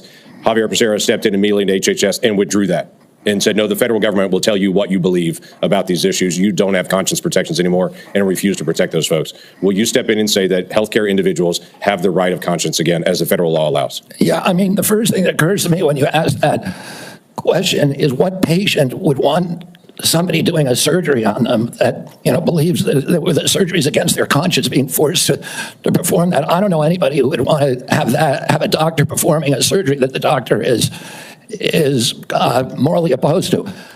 Listen, I came from a family that was split on life and choice. I have cousins today who believe that abortion at any stage is equivalent to homicide. Now, there are other people who believe the opposite. But the good thing in my family that I really loved is that we were able to have those conversations and respect each other. And I wish that we could do that nationally. And if forcing somebody to participate in a medical procedure as a provider that they believe is murder does not make any sense to me. We need to welcome diversity in this country. We need to respect diversity, and we need to respect each other when we have different opinions, and not force our opinions on other people. Yeah, thank you for that. The FDA, under the Biden administration, changed the rules for the chemical abortion drug and said you no longer need to see a physician. So if you have an ectopic pregnancy or all kinds of, don't even go anymore to see a physician. But they also changed an area that has been, something's been very particular, you've talked about a lot, and that's transparency. They changed the position and said, don't tell us if there's a side effect on this drug unless she dies. But other than that, don't tell us anymore. Literally don't give transparent information to the American people or to the women who take this drug anymore. We don't want that reported. My question to you is, will FDA move to be able to actually give transparency to the American people and to say, this drug is no different than any other drug. We're not going to protect it just because it's political for some folks. People should know side effects on this drug, and there should be reporting. Yeah, I mean, it's against everything we believe in this country that patients or doctors should not be reporting adverse events. We need to know what adverse events are. We need to understand the safety of every drug, mifepristone and every other drug. And President Trump has made it clear to me that one of the things, he is not taking a position yet on mifepristone, a detailed position, but he's made it clear to me that he wants me to look at safety issues, and I'll ask NIH and FDA to do that. Thank you. Senator Whitehouse. Thank you, Chairman. Mr. Kennedy, I only have 5 minutes with you, and I've got a lot of experience with CMS, so you're just going to have to listen. Two things. One, if you want to move from advocacy to public responsibility, Americans are going to need to hear a clear and trustworthy recantation of what you have said on vaccinations, including a promise from you never to say. It don't matter what he said on vaccinations. I'm pretty sure we trust him. Vaccines aren't medically safe when they in fact are, and where you get that information that they 100% completely safe? Because the results from this last vaccine don't look too good, and we want the doctor. Making indisputably clear that you support mandatory vaccinations against diseases where that will keep people safe. You're in that hole pretty deep. We've just had a measles case in Rhode Island, the first since 2013. And frankly, you frighten people. Two, I want to air harms that Rhode Island has experienced from a remorseless, senseless CMS bureaucracy. CMS has for years maintained a reimbursement system that the bureaucracy could never explain, never. Who the hell is CMS? Boy, they come up with new goddamn departments like a motherfucker. Oh no, I'm gonna have to look this up. Justify that persistently pays Rhode Island providers less than neighboring Massachusetts and Connecticut providers. A differential of 23 and. Yeah, I was vaccinated as a kid just like everybody else. But when you come to think about it, our parents was forced to vaccinate us on many different levels. If not, you couldn't go to school. And the education on the vaccines from back then ain't like it is now. We didn't have computers and all this stuff. All you can do is just go to the doctor and listen to the news. And if you had the resources to go to the library and punch this stuff up, then yeah, well, everybody has that resource. But who was who was thinking about really going there. You know what I'm saying? A lot of this stuff is forced on us. You know what I'm saying? We took stuff as a kid that we really didn't need, because if they talking about the mumps, the measles, and all this, where is it coming back from? Because everybody should have herd immunity to a lot of this stuff, even polio. Just like with C-19, that thing, that shot was not necessary because most of the country was going into herd immunity.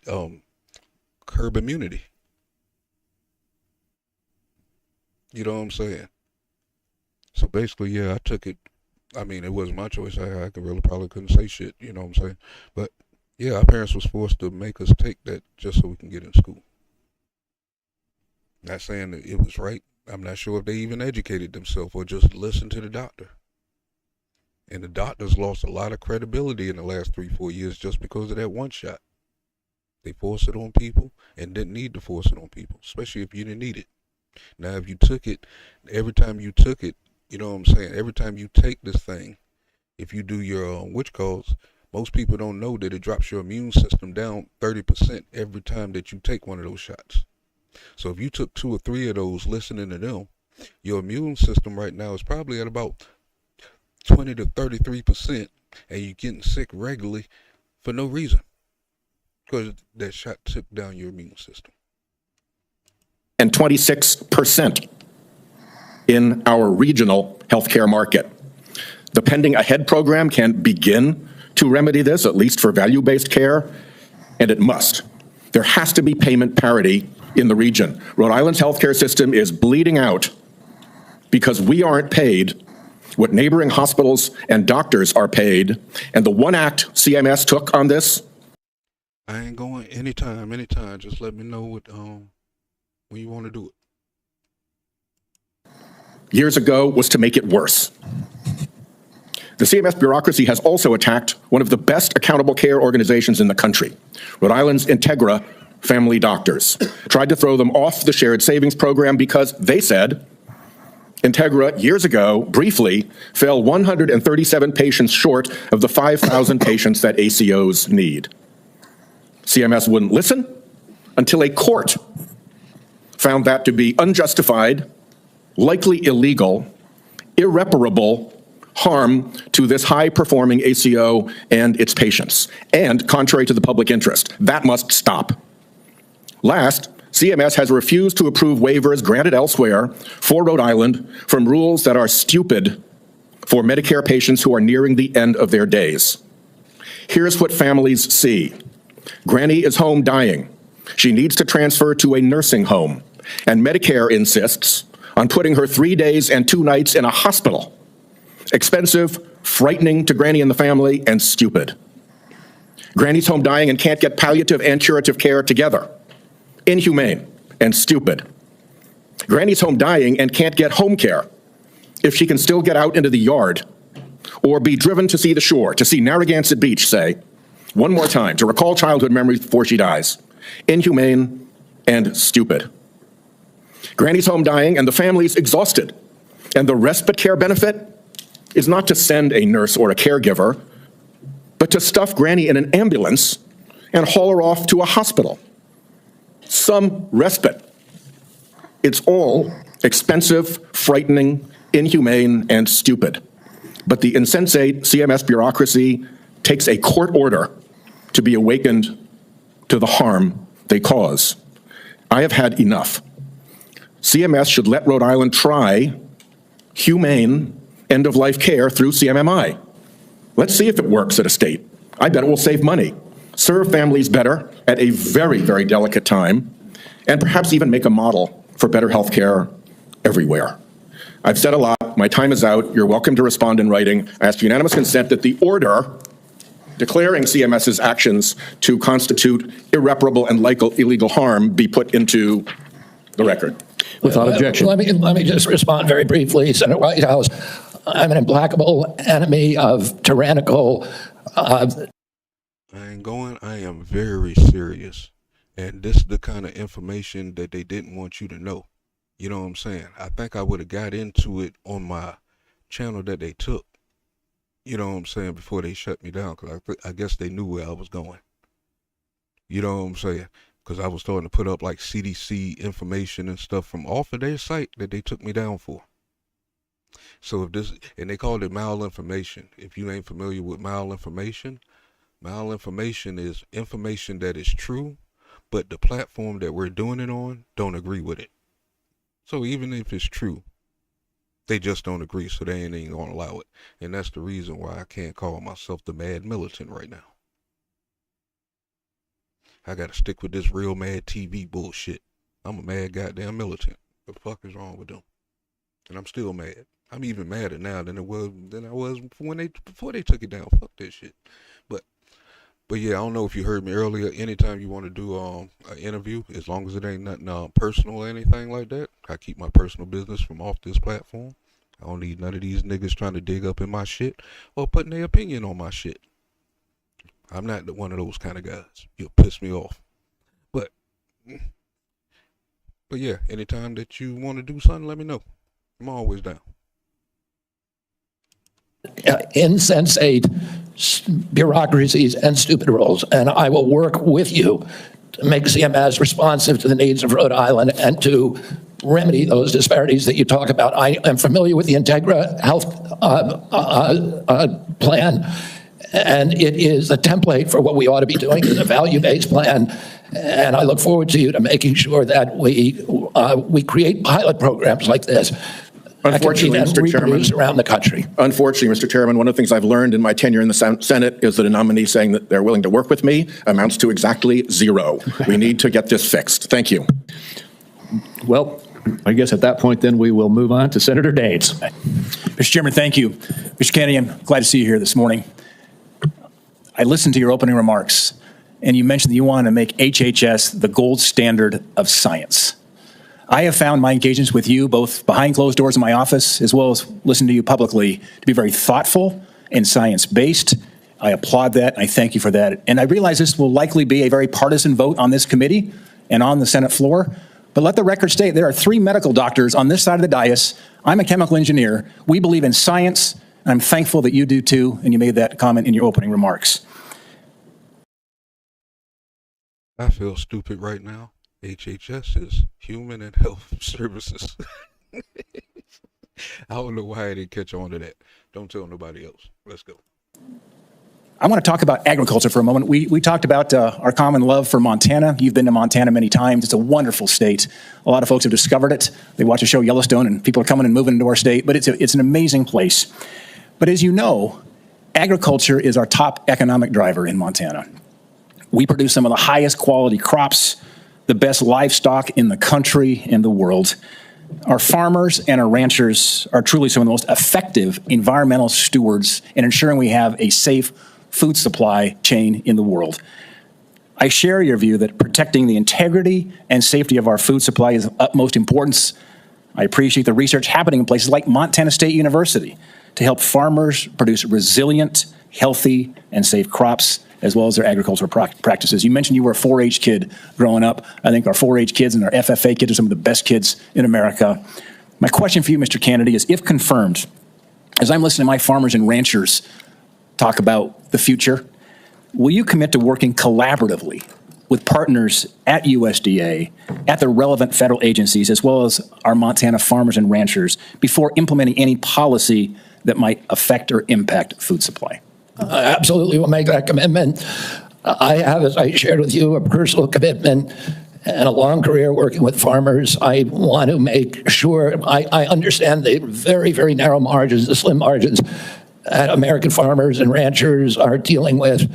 And I don't want, under my watch, a single farmer to have to leave his farm for economic reasons or for regulatory or bureaucratic reasons while I serve, if I'm privileged to serve, to be confirmed as HHS Secretary.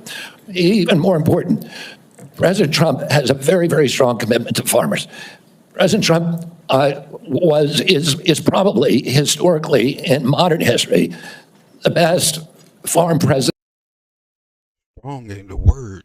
Man, them fools voted for him, goddamn, like almost unanimous over there in them Midwest states and shit, and for Idaho and shit. Well, there ain't that many people in them, but most everybody went for him. Those are the farmlands. president in our history. Farm income spiked for the first time in decades under his last administration. He got solid support from farmers across the country. Farm country is Trump country. Farmers across the country supported him during this election. He has specifically instructed me that he wants farmers involved in every policy and that he wants me to work with Brooke Rollins at U.S. And if you didn't know, the farmers got involved because the last administration was trying to make us eat bugs in the next 5 years. Damn, I couldn't hold on. But yeah, they were setting us up to start eating bugs and all kind of shit. Most of that stuff is already in our food now. Like, if you got bologna or hot dogs, or anything with any kind of filler, what is it? Go look up your ingredients and see if you see a word called Earth Debate. Earth Debate. It's spelled kind of funny. It's not spelled like how it sounds until you really look at it. But Earth Debate. If you see that ingredient up in there, I believe that is grounded up insects. They use it for fillings and shit all up in this food. I don't think it was like that back in the 60s and the 70s and stuff. They actually had real bologna and somewhat real hot dogs, even though it still came from the same thing, scraps and stuff like that. But I don't think they was using filling to make more money and putting bugs up in it. You know what I'm saying? USDA, make sure that we preserve American farmers, that all of our policies support them. Mr. Kennedy, thank you. And if confirmed, I look forward to having you and Brooke Rollins out to Montana to spend some time with you. You have my commitment to come there anytime, particularly during ski season or hunting season. Deal. I want to shift gears for a moment. As we discussed in the meeting we had in my office, mifepristone was approved in 2000. The FDA has been under scrutiny and brought to court for failure to properly assess this drug, as well as subsequent deregulations Senator Langford described that have occurred over the past 25 years. Some of these deregulations included ending the requirement that these drugs be prescribed by a doctor, ending reporting requirements for adverse events, and allowing these pills to be obtained through the mail. In fact, the FDA's own prescribing label mentioned that 3 to 5% of women taking this drug end up in the emergency room. My question is, if confirmed as Secretary of HHS, will you commit to working with the FDA Commission to review these deregulatory actions that are threatening the safety of women? Sorry, Senator. As I said to Senator Langford, I think it's immoral to have a policy where patients are not allowed to report adverse events and where doctors are discouraged from doing that. President Trump has asked me to study the safety of mifepristone. He has not yet taken a stand on how to regulate it. Whatever he does, I will implement those policies, and I will work with this committee to make those policies make sense. Thank you, Mr. Kennedy. Senator Hassan. Thank you, Mr. Chair and Ranking Member Wyden, and welcome, Mr. Kennedy, and to your family as well. I want to start with a couple of concerns I have, and just briefly on Medicaid. States share in the funding of Medicaid. Millions of disabled children in this country are alive because of Medicaid. Millions of people with addiction in this country are in recovery because of the services provided to them by Medicaid. And millions of chronically ill people who until... Oh, gosh, here we go. Another motherfucker in their feelings. Why are you so much in your freaking feelings? Y'all the ones who've been in power. How come y'all haven't got the shit straight yet? Y'all coming at this man like he's been there for 50 freaking years. This is his nomination. What is it? The hearing on the nomination. I mean, Trump haven't even been in a whole 2 weeks yet, and you coming at this dude like he's been there for the damn last 20 years. Like some of y'all have. We ain't falling for this crap no more. And them some ugly ass 70s glasses, boy. It look like you made them shits out of a smashed marble on the side of them. Medicaid expansion was enacted, who couldn't get health care and therefore couldn't work because they were too sick, got health care through Medicaid expansion, then went back to work, and now they're on private insurance. So those are some facts about Medicaid that you might want to brush up on.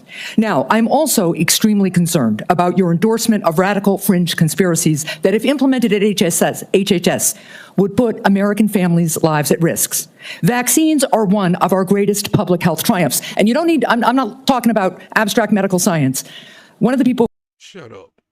You one of those people that put out that damn stupid crap yesterday about goddamn what's the name of that shit Trump took yesterday and shit? The federal funding. Had folks out here just lying their ass off. Oh man, they're taking the food stamp. They doing this, they doing that. They didn't do no research whatsoever once they heard that one line that he was taking food stamps. Just hit the live button and go straight the fuck off. Instead of doing some research at what he was saying. Which I played that yesterday. If y'all didn't see the press conference, check out the press conference from yesterday afternoon. I didn't get all the way through it because the computer's messed up. I'm surprised I am going an hour and 41 minutes and have very little issue. I think I might have found the solution to fix this sucker.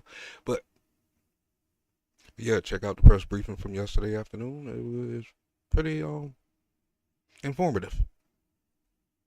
So people can't lie to you and tell you one thing just because, you know what I'm saying, that's their view of the world. You know, so. Who helped raise me was my grandfather, who was a pediatrician. He practiced medicine in this country from 1921 until the mid-1980s. And I heard details about the difference those vaccines made in saving lives in the children who were under his care. Vaccination has helped to eradicate many deadly diseases in the United States, including polio and smallpox, something we should be proud of as Americans.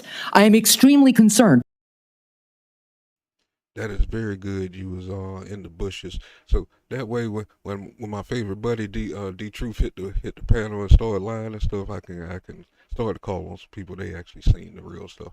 Cause now I'm just picking with D Truth. I hope everything is going okay with the brother, but now people were saying, yeah, they taking the food stamps and this and that. No, they taking the food stamps from these illegal motherfuckers, and he had to put a pause on everything so we can see what the hell is going on. These fools were getting $15,000 or $1,500 worth of food stamps. You catching people's receipts with 5,000 or 6,000 food stamp balance on their damn receipts and shit. Yeah, stop the federal funding until we find out what the hell going on. And if you're an American citizen, you shouldn't have been affected. But so basically, don't let these people lie to you and get you all up in the uproar. See, Trump fucking up things already. Blah blah blah blah. This motherfucker is the dude who's been the most for us in the last fucking 100 years. Shut your asses up. And that's all I'm gonna have to say about that. Let's go. That as secretary, you would be able to halt critical vaccine research and to exploit parents' natural worries by advising them not to vaccinate their children. This will lead to more children getting sick, and some will even die. Before the measles vaccine, about 500 American children died a year. That's the same question I was asking. It seemed like even our hood people, man, even our brothers and sisters in the hood, it's like y'all care more about the immigrants than you do yourself. Some of our people who really need them is getting like $60, $70 worth of food stamps. They giving these people thousands. And you sitting here mad because people trying to get control of this stuff and give it back to the people? Give you back all your tax money that you burned up extra and shit over the last 4 years? Put a pause on all that shit till we get this shit straight. And I know folks hate to hear it, but I hope they catch it on. Let's make this place great again. And if it don't mean, if you think crazy, that's how you looking at the world. I don't think crazy. I didn't live in those eras. I can only speak for the era that I lived in. 70s, 80s, 90s, all the way to now. I wasn't there in the 20s, the 30s, the 40s, and the 50s. They did their work to get us this far, and I'll be damned if our generation should be dropping the fucking ball just because they in their feelings of what happened to our grandparents and great-grandparents and all them way back then. There's levels to this shit. Mind you, we ain't even been freed really that damn long. I think it's still under 150, 160 years down there. That's somewhere around that estimate. I don't want nobody to hear that and try to make a show out of that shit. You don't even know how long we've been free. You know how niggas are. But let's go. from measles. This is too much of a risk for our country, and there is no reason that any of us should believe that you have reversed the anti-vaccine views that you have promoted for 25 years. For example, you have previously falsely suggested that the polio vaccine killed many, many, many, many more people than polio ever did by causing fatal cancers, while rigorous safety studies show that to be completely false. Now, let's go to something we agree. You sit here with an attitude to look like you've been hanging around Jasmine Crockett with your body bouncing around and shit like that. From what I recall, and I had that playing on my bottom of my screen last week on a live, that they what do they do? They took out, they're banning red dye number 41 is because it produces cancer. Now, how long did y'all let that sit in our foods before y'all determined that it created cancers? But you gonna sit here and jump at this dude for what? You look like one of them old motherfuckers that been sitting up there for about 30 years. How did all this shit get past y'all? How did estrogen, not estrogen, but estrogen, that's how you say it, estrogen. How did all that stuff get up in the pharma stuff to put on the foods and stuff? If you don't know what that is, you might need to look that up. And the more we get our freedom of speech, I'm pretty sure I'm going to bring that out to you. You know what I'm saying? You let this shit get sprayed all over our freaking foods and shit, causing all kind of mutations and shit in the wildlife and all kind of stuff. But it's all good if it goes in our system, fucking up our bodies. Man, y'all some clowns, boy. Everybody up here talking all in their motherfucking feelings is not for us, and they full of shit. Get their ass up out of D.C. Agree upon. I am really heartened to see that one area where we agree on is on women's reproductive freedom. In your own words, it's not the government's place to tell people what to do with their bodies. You said that, correct? Yep. Mr. Kennedy, in 2023, you came to New Hampshire and said, quote, I'm pro-choice. I don't think the government has any business telling people what they can or cannot do with their body. So you said that, right? Yes. Yep. But you also said we need to trust the women to make that choice because I don't trust government to make any choices. You said that too, right? Yes. It is remarkable that you have such a long record of fighting for women's reproductive freedom, and really great that my Republican colleagues are so open to voting for a pro-choice HHS secretary. So, Mr. Kennedy, I'm confused. You have clearly stated in the past that bodily autonomy is one of your core values.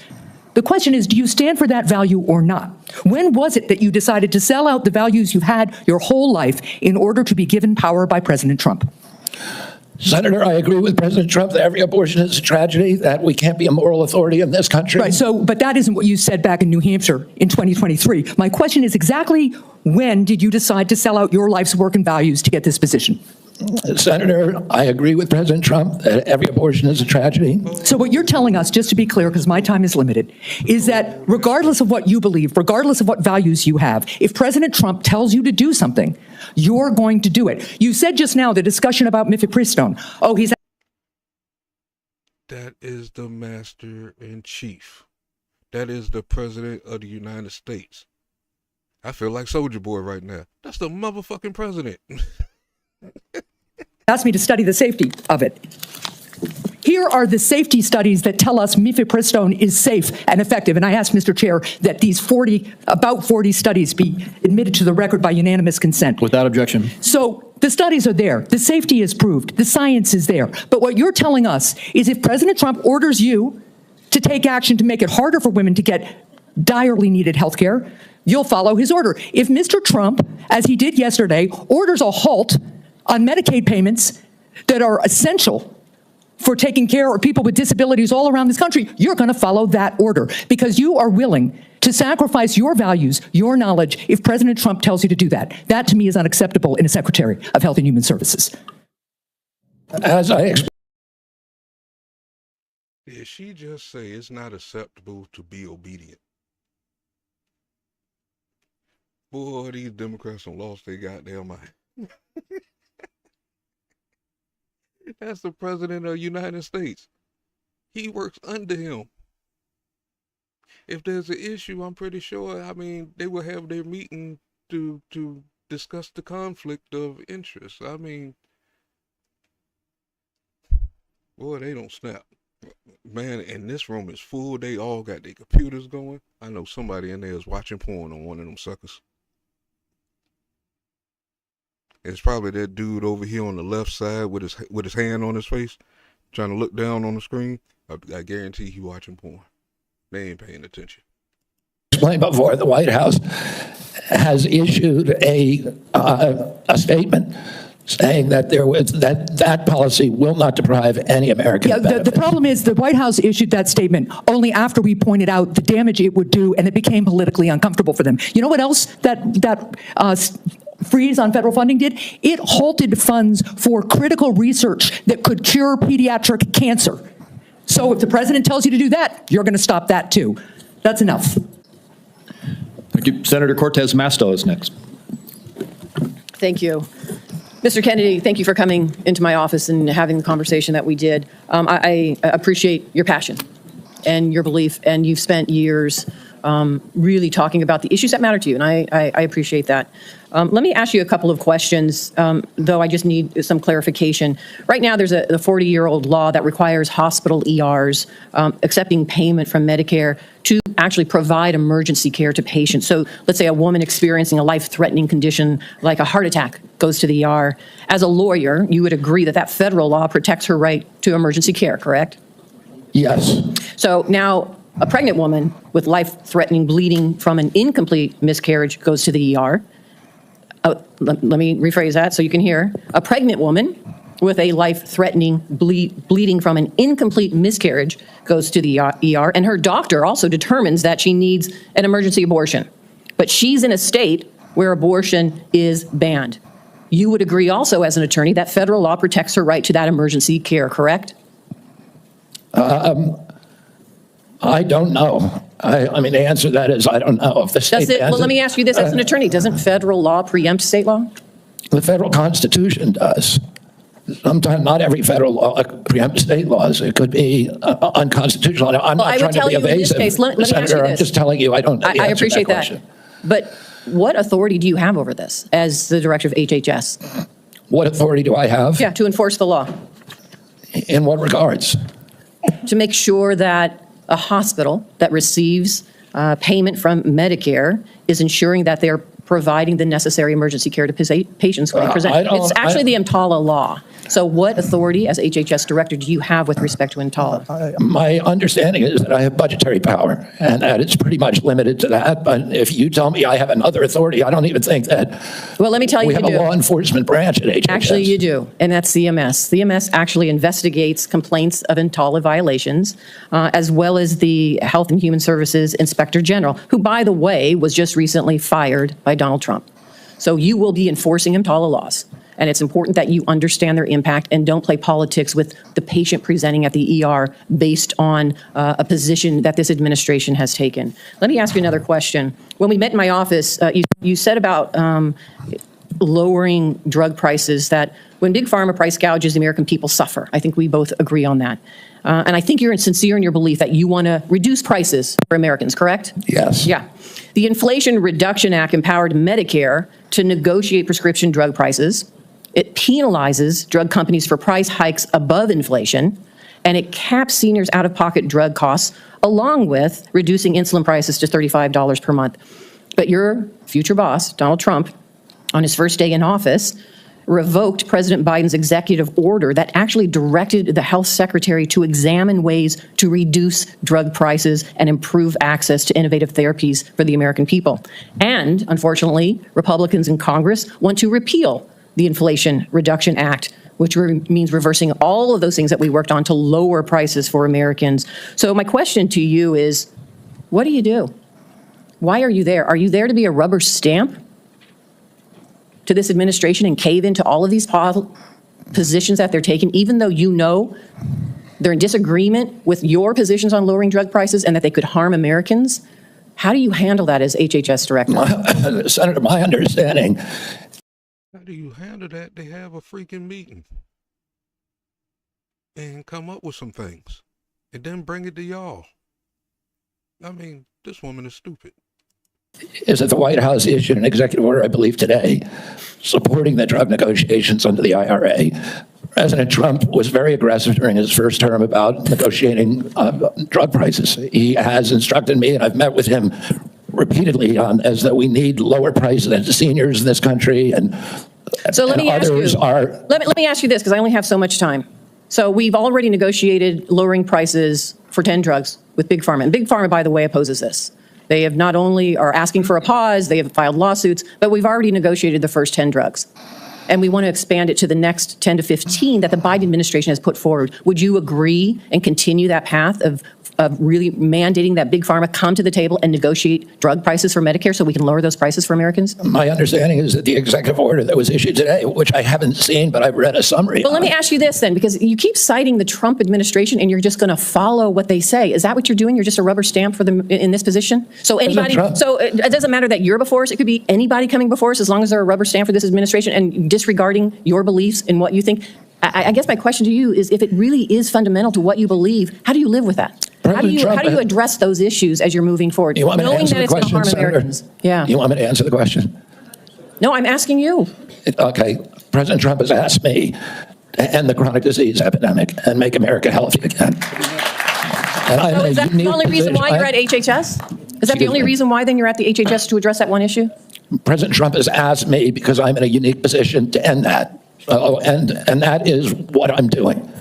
And if we don't solve that problem, Senator, all of the other disputes we have about who's paying, and whether it's insurance companies, whether it's providers, whether it's HMOs, whether it's patients or families, all of those are moving deck chairs around on the Titanic. Our ship is sinking. Our 60% increase in Medicaid over the past 4 years is the biggest budget line now, and it's growing faster than any other. And no other nation in the world has what we have here. No other nation has a chronic disease. We have the highest chronic disease burden of any country in the world. We had, during COVID, we had 16% of the COVID deaths in a country. We only have 4.2% of the world's population. We had a higher death count than any country in the world. And when CDC was asked why, they said it's because Americans are the sickest people on earth. The average person who died from COVID, American, had 3.8 chronic diseases. This is an existential threat economically, to our military, to our health, to our sense of well-being, and it is a priority for President Trump. Wow, did y'all hear those numbers?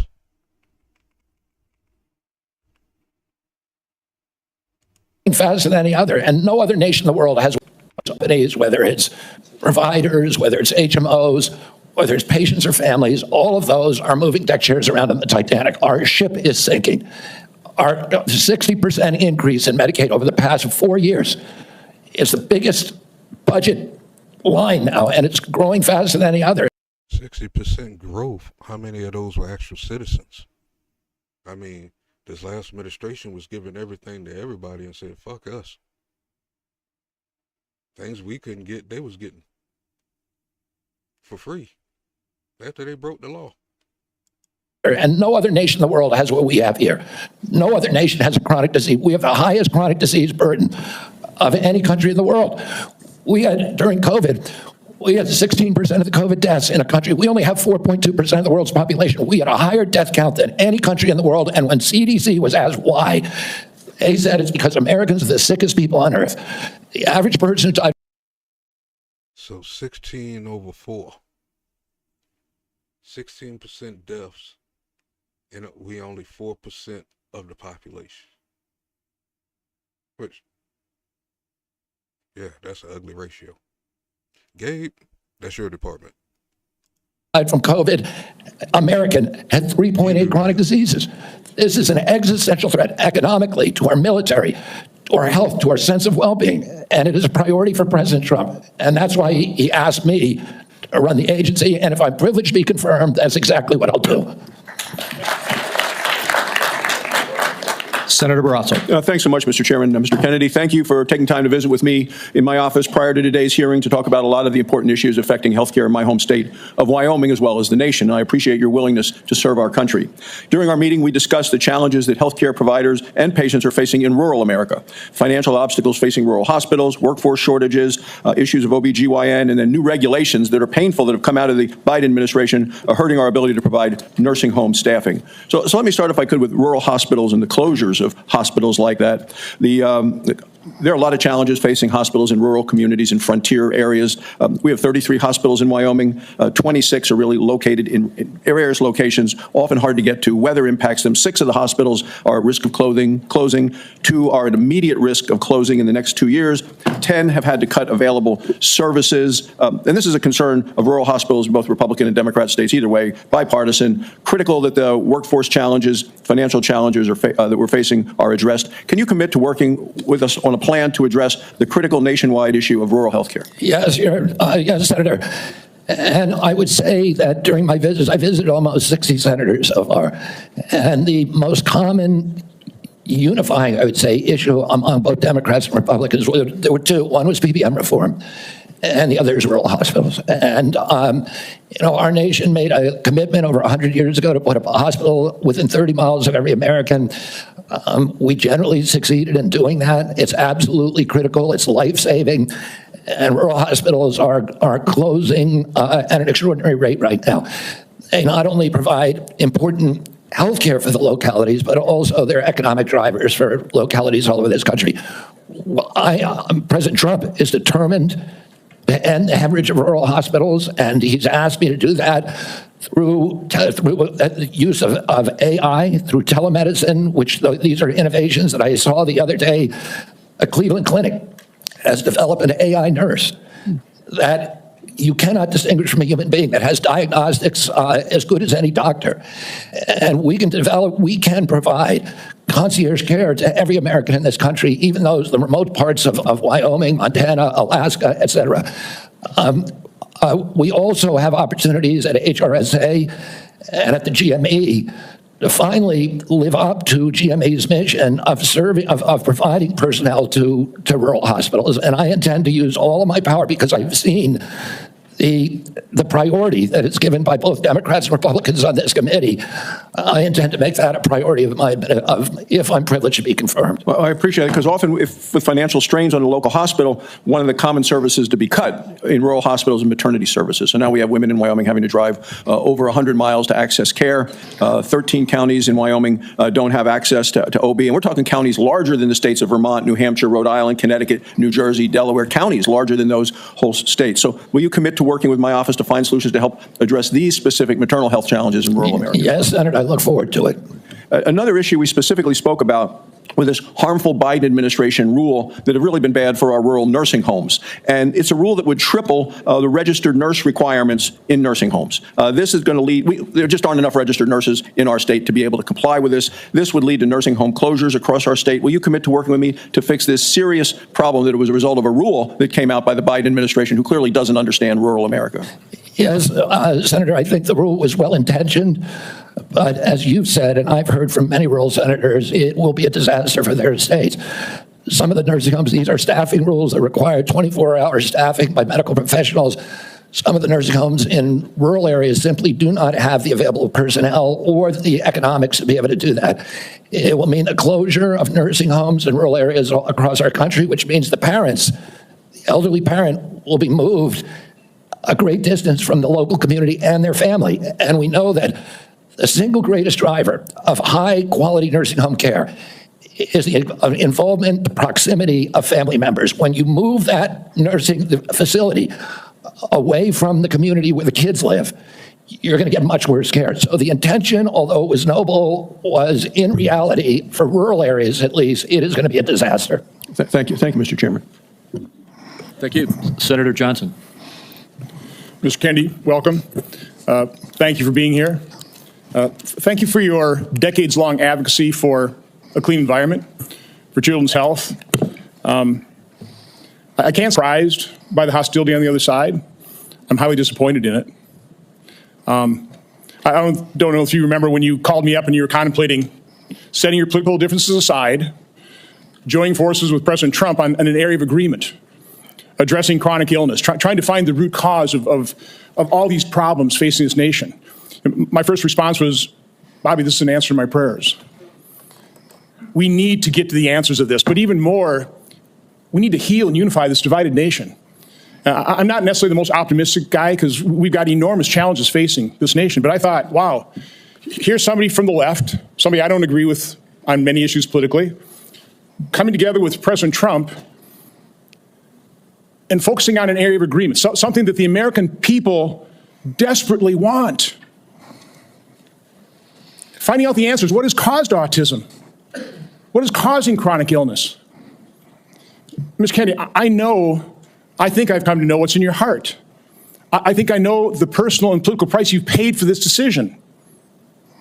I want to say publicly, I thank you for that. I truly appreciate what you're doing here. Can't we come together as a nation and do this? Can we do? Aren't you getting tired of this? I'm getting tired of this. So again, Mr. Kennedy, I need to enter in the record. These are just 11 letters of support signed by 63,000 people, thousands of doctors. From the American Association of American Physicians and Surgeons, Independent Medical Alliance, the North Carolina Physicians and Freedom Group, Governor Jeff Landry from Louisiana. These are Americans, nonpartisan. A lot of these people, I know because I've advocated with you. A lot of them are Democrats. They put their political differences aside. So, Mr. Chairman, I'd like to enter this in the record. Without objection. I also do want to, Mr. Kennedy, as long as I have you here, I've written over 70 oversight letters to the federal health agencies under the Biden administration. I've virtually gotten squat out of them, okay? What I get is we get, for example, 50 pages of Anthony Fauci's emails redacted. Oh, by the way, the latest one was 17 pages. Instead of issuing a health alert on the myocarditis they knew was impacting young men early in 2021, instead of issuing an alert on the Health Alert Network, they developed 17 pages of talking points. This was given to the public under a FOIA request. They had to go to court. They've got a new way of redacting. They don't black things out. They just give you white pages, so you don't even know what they have redacted. So again, I've issued a subpoena now to cover the information I've requested in 70 oversight letters. My question to you is... And that's how the last administration did to people. That's why we don't give a fuck down there they going, boy. I know Biden sitting somewhere on some beach somewhere with his shirt off. Old 90-year-old flab hanging all out and shit. As Secretary HHS, will you honor these requests from Congress, and will you make HHS transparent? Yeah, my approach to HHS, as I said before, Senator, is radical transparency. Democrats and Republicans ought to be able to come in and get information that was generated at taxpayer expense, that is owned by the American taxpayer. They shouldn't get redacted documents. Public health agencies should be transparent. And if we want Americans to restore trust in the public health agencies, we need transparency. I want to say something about what you first said. When I launched my campaign, it was about uniting Americans, Democrats and Republicans. There's no issue that should unite us more than this chronic health epidemic. There's no such thing as Republican children or Democratic children. These are our kids. 66% of them are damaged. I know what a healthy kid looks like because I had so many of them in my family. I didn't know anybody with a food allergy growing up, peanut allergy. Why do 5 of my kids have allergies? Why are we seeing these explosions in diabetes, rheumatoid arthritis, neurological diseases, depression, all these things that are related to toxics in the environment? Why can't we just agree with each other to put differences about so many issues, intractable issues aside, and say, we're going to end this? I don't think anybody is going to be able to do this like I have because of my peculiar experience, because I've litigated against these agencies. When you litigate against them, you get a PhD in corporate capture and how to unravel it. I've written 6 books about these agencies. I know a lot about them and I know how to fix it. And there's nobody who will fix it the way that I do because I'm not scared of vested interest. I don't care. I'm not here because I want a position or a job. I have a very good life and a happy family. This is something I don't need. I want to do this because we're going to fix it. And the other thing is we are attracting now a caliber of people to HHS like never before in history. And they're entrepreneurs, they're disruptors, they're innovators of immense talent that are walking away, many of them from growing concerns. They're not coming there for position. They're coming there because they want to save our country. And they're from across the political spectrum. And all these Democrats are opposed to me for partisan issues. They used to be my friends, agreed with me on all the environmental issues that I've been working on for my whole career. Now they're against Man, that's exactly how they did Trump, though, yo. Yo, man, that's how they did your boy, man. He was kicking it and shit, man. God daggone. He was at all the hip-hop parties. He was backing Jesse Jackson to run for president. You know what I'm saying? Jesse Jackson's supposed to be our first black president, man. He was down, man. He all up in the pictures and shit, man. I seen the cat. You know what I'm saying? God daggone, man. He tried to keep Mike Tyson out of jail and shit. And niggas just turned on him, man. That's what them Democrats do. They turn, man. They turn on him. They're selfish as hell, man. I'm just saying. I'm just rubbing it in. Let's go. It's me because anything that President Trump does, any decision he makes, has to be lampooned, derided, discredited, marginalized, vilified. We need to move on. Senator Warren. Thank you, Mr. Chairman. So, Mr. Kennedy, I want to start with something that I think you and I agree on, and that is that Big Pharma has too much power in Washington. You've said that President Trump asked you to, quote, clean up corruption and conflicts. Sounds great. You've said that you will, quote, slam shut the revolving door between government agencies and the companies they regulate. That also sounds great. So here's an easy question. Will you commit that when you leave this job, you will not accept compensation from a drug company, a medical device company, a hospital system, or a health insurer for at least 4 years? Hold on. No, you didn't. No, she didn't just say that. Tell me she just didn't say that. How come you didn't do that to Nancy Pelosi and all these other people? These old motherfuckers are sitting back rich as hell for pimping the people in the medical industry and shit. That's why we say these Democrats is full of shit. It's like we don't want to hear nothing else they got to say. It's like they're just talking to the air right now. It's like your mouth is moving, but y'all been full of shit. Especially for our culture. They've been full of shit for the last 60 years. Nobody should even be sitting in the plantation still, picking cotton. And I'm talking about your brain, that is. Because they have you thinking stupid constantly. I'm just saying that's no disrespect to anybody out there, but look at what the fuck they doing. And look at what everybody else is saying, pointing that stuff out. There's too much evidence out there. Leave now. Years, including as a lobbyist or a board member. Can you just repeat the last part of the question? Can I commit? You're not going to take money from drug companies in any way, shape, or form. Me? Yes, you. Oh. I'm happy to commit to that. Okay, good. That's what I figured. I said it's an easy question to start with. And I think you're right on this. I don't think any of them want to give me money, by the way. Let's keep going. You're right because to say yes, because every American has the right to know that every decision you make as our #1 health officer is to help them and not to make money for yourself in the future. So I want to talk more about money. I'm looking at your paperwork right now. In the past 2 years, you've raked in $2.5 million from a law firm called Wisner Baum. You go online, you do commercials to encourage people to sign up with Wisner Baum to join lawsuits against vaccine makers. And for everyone who signs up, you personally get paid.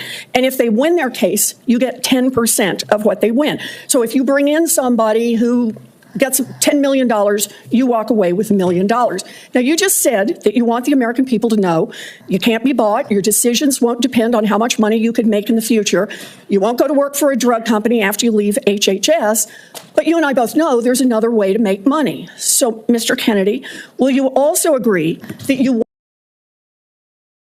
Before you ask him that question, how do you know this way?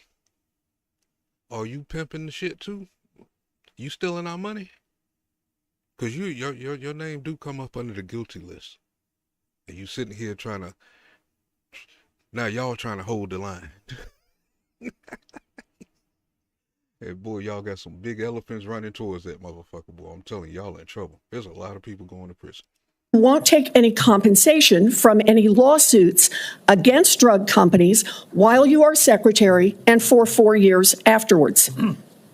Well, I'll certainly commit to that while I'm secretary. But I do want to clarify something because you're making me sound like a shill. I put together that case.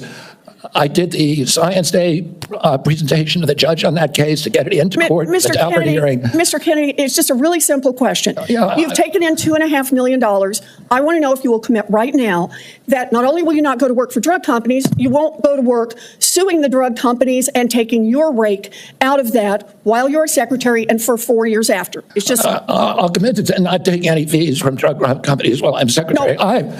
I'm asking about fees from suing drug companies. Will you agree not to do that? You're asking me to not sue drug companies, No, and I'm not going to agree to that, you can sue drug companies as much as you want.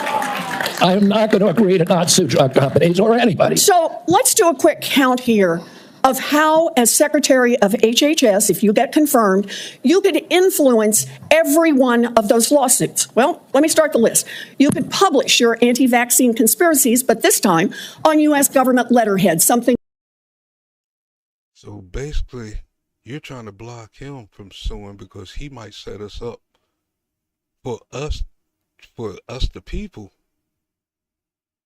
to sue them.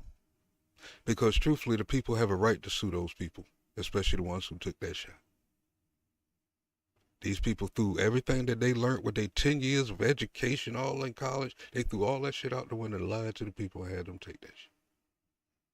That's the reason why they not trusted.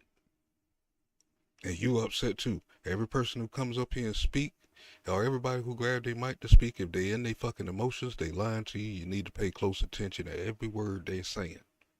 And if you take notes a lot, take those notes and go look this stuff up for yourself, and you'll find out that they're lying. They don't think we look this stuff up. But, like I said, for anybody new coming in, salute, Chip. Thank you for joining me today, bro. You know what I'm saying? I threw you a wrench, you know what I'm saying? Shit, like you did me, you know what I'm saying? Share yourself out, you know. Get your numbers moving, dog. You know, but what was I saying? Damn, I forgot what I was saying. Maybe I shouldn't be smoking weed right now. But what was I saying? Maybe it'll come to me in a sec. No problem, man. No problem. Man, I can't think about what I was saying. I distracted myself. Ain't that a motherfucker? Okay, suing them. But yeah, that's how the people got the mistrust with the witch call. They lied. You know what I'm saying? So are you trying to throw up a block that he don't open up some evidence that the people see and they realize, yo, we got screwed over? And now it's an opening to sue? Because Dr. Fauci need to give back all that fucking money. If he had $20 million a fucking year to pay for security, he can give some of that back to the people. He locked them up in their house, made them lose their freaking jobs, their businesses, and all kind of shit. He should be able to give some of that back. And if he don't, well, he ain't got no security no more. I mean, and he can't go nowhere in the world. Every country looking for him and Bill Gates. Thing a jury might be impressed by. You could appoint people to the CDC vaccine panel who share your anti-vax views and let them do your dirty work. You could tell the CDC vaccine panel to remove a particular. I ain't going, hit me under one of my videos. I will for sure see it and get right back to you.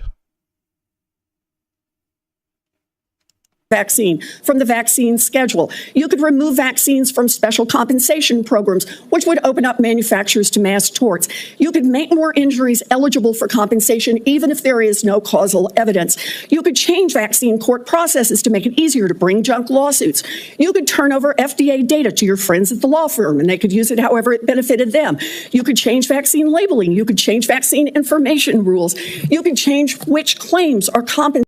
Isn't that what these son of a bitches did in the last 4 years? Is this motherfucker serious? I might have to make a clip off of this one. No, she didn't just... Yeah, you guilty about something. And why is your hair looking like that? See, you drawing attention to yourself. I'm going to start joking on your ass. I don't like you in the first place. Compensated in the vaccine injury compensation program. There's a lot of ways that you can influence those future lawsuits and pending lawsuits while you are Secretary of HHS. And I'm asking you to commit right now that you will not take a financial stake in every one of those lawsuits so that what you do as secretary will also benefit you financially down the line? I'll comply with all the ethical guidelines. That's not the question. You have said You're asking me, Senator, you're asking me not to sue vaccine pharmaceutical companies. Yeah, you are. That's exactly what you're. Hold on, who the fuck you cussing at? Huh? Shut up there. Shut up. No, she didn't. Boy, I told y'all, man, these things is going to start getting real juicy here, boy, especially after that last one when homegirl called the girl outside, yo. Let's take it outside. I mean, but that's really what they really need. They're supposed to be working together, and sometimes a good fight, man, goddamn, will just level things off. You know what I'm saying? Somebody will be like, I don't want no more of this. We could talk now. You know what I'm saying? They'll work together. But I'm not promoting man versus woman. That's what they did. You know what I'm saying? So I don't want JFK to do none of that. That's not the question. You have said you're asking me, Senator, you're asking me not to sue vaccine pharmaceutical companies. And I called him JFK. RFK. Let me go back a little bit. Boy, she is in her feelings. You can change which claims are compensated in the vaccine injury compensation program. There's a lot of ways that you can influence those future lawsuits and pending lawsuits while you are Secretary of HHS. And I'm asking you to commit right now that you will not take a financial stake in every one of those lawsuits so that what you do as secretary will also benefit you financially down the line. I'll comply with all the ethical guidelines. That's not the question. You have said you're asking me, Senator, you're asking me not to sue vaccine. But that's basically what we call the swamp was doing. That's exactly what they was doing. That's why they the swamp. Stealing all our damn money. And most people still don't know what the swamp was. It's a lot of things, but they were definitely stealing our money. Pharmaceutical companies. Yeah, you are. That's exactly what you're doing. Look, no one should be fooled here. As Secretary of HHS, Robert Kennedy will have the power to undercut vaccines and vaccine manufacturing across our country. And for all of his talk about follow the science and his promise that he won't interfere with those of us who want to vaccinate. I'm going to pause her right there for a second. I'm going to take a quick 2-3 minute break here. I'm going to put on video and for a small break here.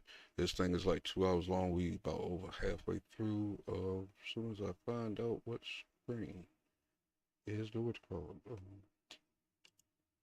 do I have?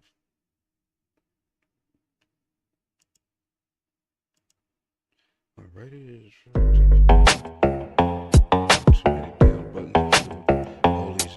Don't you fall for it. Don't you fall for it. Keep your head up, never let them get you fed up. You just step up, get your rep up, get your cash up, get your check up. The whole system's a setup. It's time we really get up. We've been up. I didn't mean to pause that. Cause I got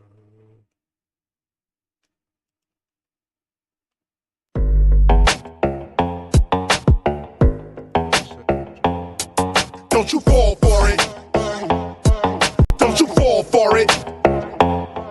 Keep your head up, never let them get you fed up. You just step up, get your rep up, get your cash up, get your check up. The whole system's a setup. It's time we really get up. We've been about this revolution from the time we met up. Take it back, I got my fists up, Malcolm X in 88. But revolution only works for those that will participate. You are great, they are fake. Yo, it's time to demonstrate higher level mental states. Conscious people congregate, show the love, not the hate. This is basic, no debate. But these people are debating and they hating, they should wait. It was bickering amongst ourselves that got us in this state. Yeah, the truth is inconvenient, but the truth is never late. You can't see what they be doing, how they thinking, how they moving. You can't see what they pursuing, making claims, none are proven. Don't fall for it, don't fall for it, don't fall for it, don't fall for it. We can see who is the enemy, sovereignty's the remedy. You don't need telepathy, it's white supremacy. Don't fall for it, don't fall for it, don't fall for it, don't fall for it. Bringing the raw, doing a tour, government officials bringing the law. You never see what you never saw. 303, open the door, knowledge reigns, that is the game. Ignorance, that is insane, don't fall for it. The reps and the Dems are the same. This one's shooting us up, that one's locking us up. This one got us stuck, that one's out of luck. You can front if you need to, the cycle never ends. No justice, but in 4 years they hyping us again. Don't fall for it, don't fall for it, don't fall for it, don't fall for it. If you thinking and you earning and you drinking and you burning and you really not concerning with the news and what they learning, don't fall for it, don't fall for it, don't fall for it, don't fall for it. If you love it, never hate it, you agree it, don't debate it. HBCU educated, your degree is highly rated. Don't fall for it, don't fall for it, don't you fall for it, don't fall for it. Yo, me, I'm not a fake dude, I'ma keep it real. They see through it all that America needs a heel deal. America ain't really sick, this is what it really is. Gunshots and cages for black and brown little kids. Now they acting like they not the cause of how we live. Do not tell me what you gonna do, I can see what you did. Look at her, look at him, look at them, look at me. Do you see our interests represented in society? No, you don't, and you won't, cause democracy's a joke. Every 4 years, these same people asking us to vote. Nothing changed but the Range Rover switching lanes over. I remain the flamethrower, knowledge reigns, game over. Don't fall for it, don't you fall for it. Rodney King, George Floyd, man, we all saw it. So don't protest with defiance, but don't move with self-reliance. While the soul is being silenced for the religion of science. Don't fall for it, don't you fall for it, don't fall for it, don't you fall for it. If you thinking and you earning and you drinking and you burning and you really not concerning with the news and what they learning, don't fall for it, don't you fall for it, don't fall for it, don't you fall for it. There's no justice in the courts, we are always taking shorts. They can shoot us like a sport, and it's our trust that they want. Don't fall for it, don't you fall for it, don't fall for it, don't you fall for it. Take it up!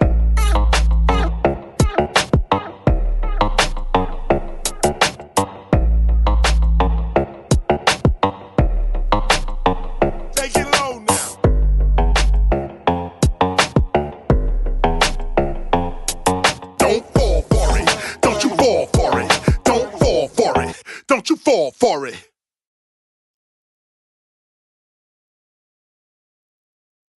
Alrighty. We're back just for one quick second here, though, because I got to run back to the kitchen here in a minute. But let's get back into this. She was cussing dude out.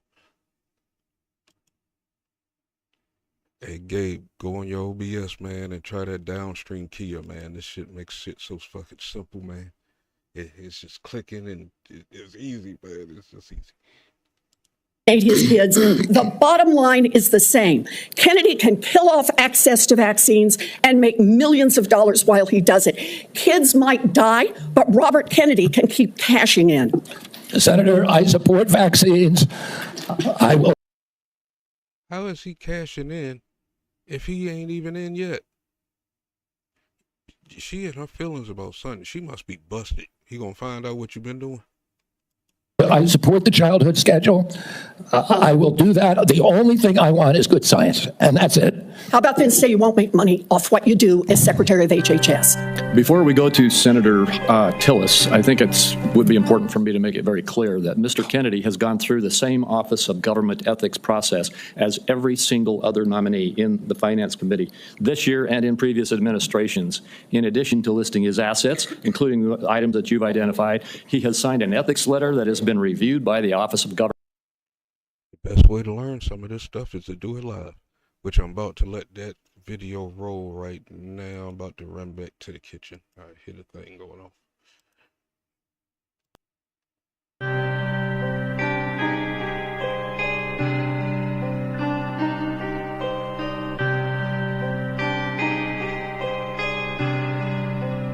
David Fudge, production.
Fudge Production.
And I'm back. Sorry for that interruption.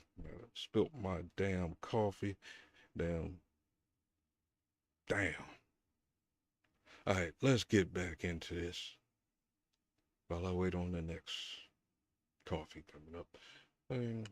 Got the screen. Boom, boom. Government ethics concerning any possible conflict in light of its functions and the nominee's proposed duties. And we have a letter from the Office of Government Ethics that he hasn't complied completely with all applicable laws and regulations governing conflicts of interest. Mr. Chairman, point of information here. Have we had a single nominee come through who's made $2.5 million off suing one of the entities that it would be regulating and plans to keep getting a take of every lawsuit in the future? Have we had that before? I haven't reviewed the past documentation of every other nominee's financial interests, and so no. But I know that every single time we get a nominee, their financial interests are attacked. That's why we have the Office of Government Ethics. That's why they've reviewed everything that's in his record, and that's why he has even, I think, and I don't know that I want to ask him to get into it, but he has listed his assets and has gone through a discussion of the responsibilities under our ethics laws and has complied with all of those requirements. Senator Tillis. Thank you, Mr. Chairman. Mr. Kennedy, how's your morning going? So far, so good. Good. You came prepared. I'm glad that you did. You, I believe, addressed to my satisfaction a question about Title X and the president's priority with respect to Planned Parenthood. Can you just affirm that you are 100% behind the president's policy on Title X and the implementation? I'm 100% behind it, Senator. Thank you. It's amazing to me that people, well, first off, you need to understand, I was in a judiciary hearing this morning. It's very clear to me that some of these nominations are going to be shirts and skins. So no matter what you answer in the affirmative, they're going to ask you one more question so that you won't be able to answer in the affirmative. That's just the way the game gets played when we have nominees like yourself. So I think you're handling yourself well. I got a real quick question for you. Are you a conspiracy theorist? That is a pejorative, Senator, that's applied to me. Mainly to keep me from asking difficult questions of powerful interests.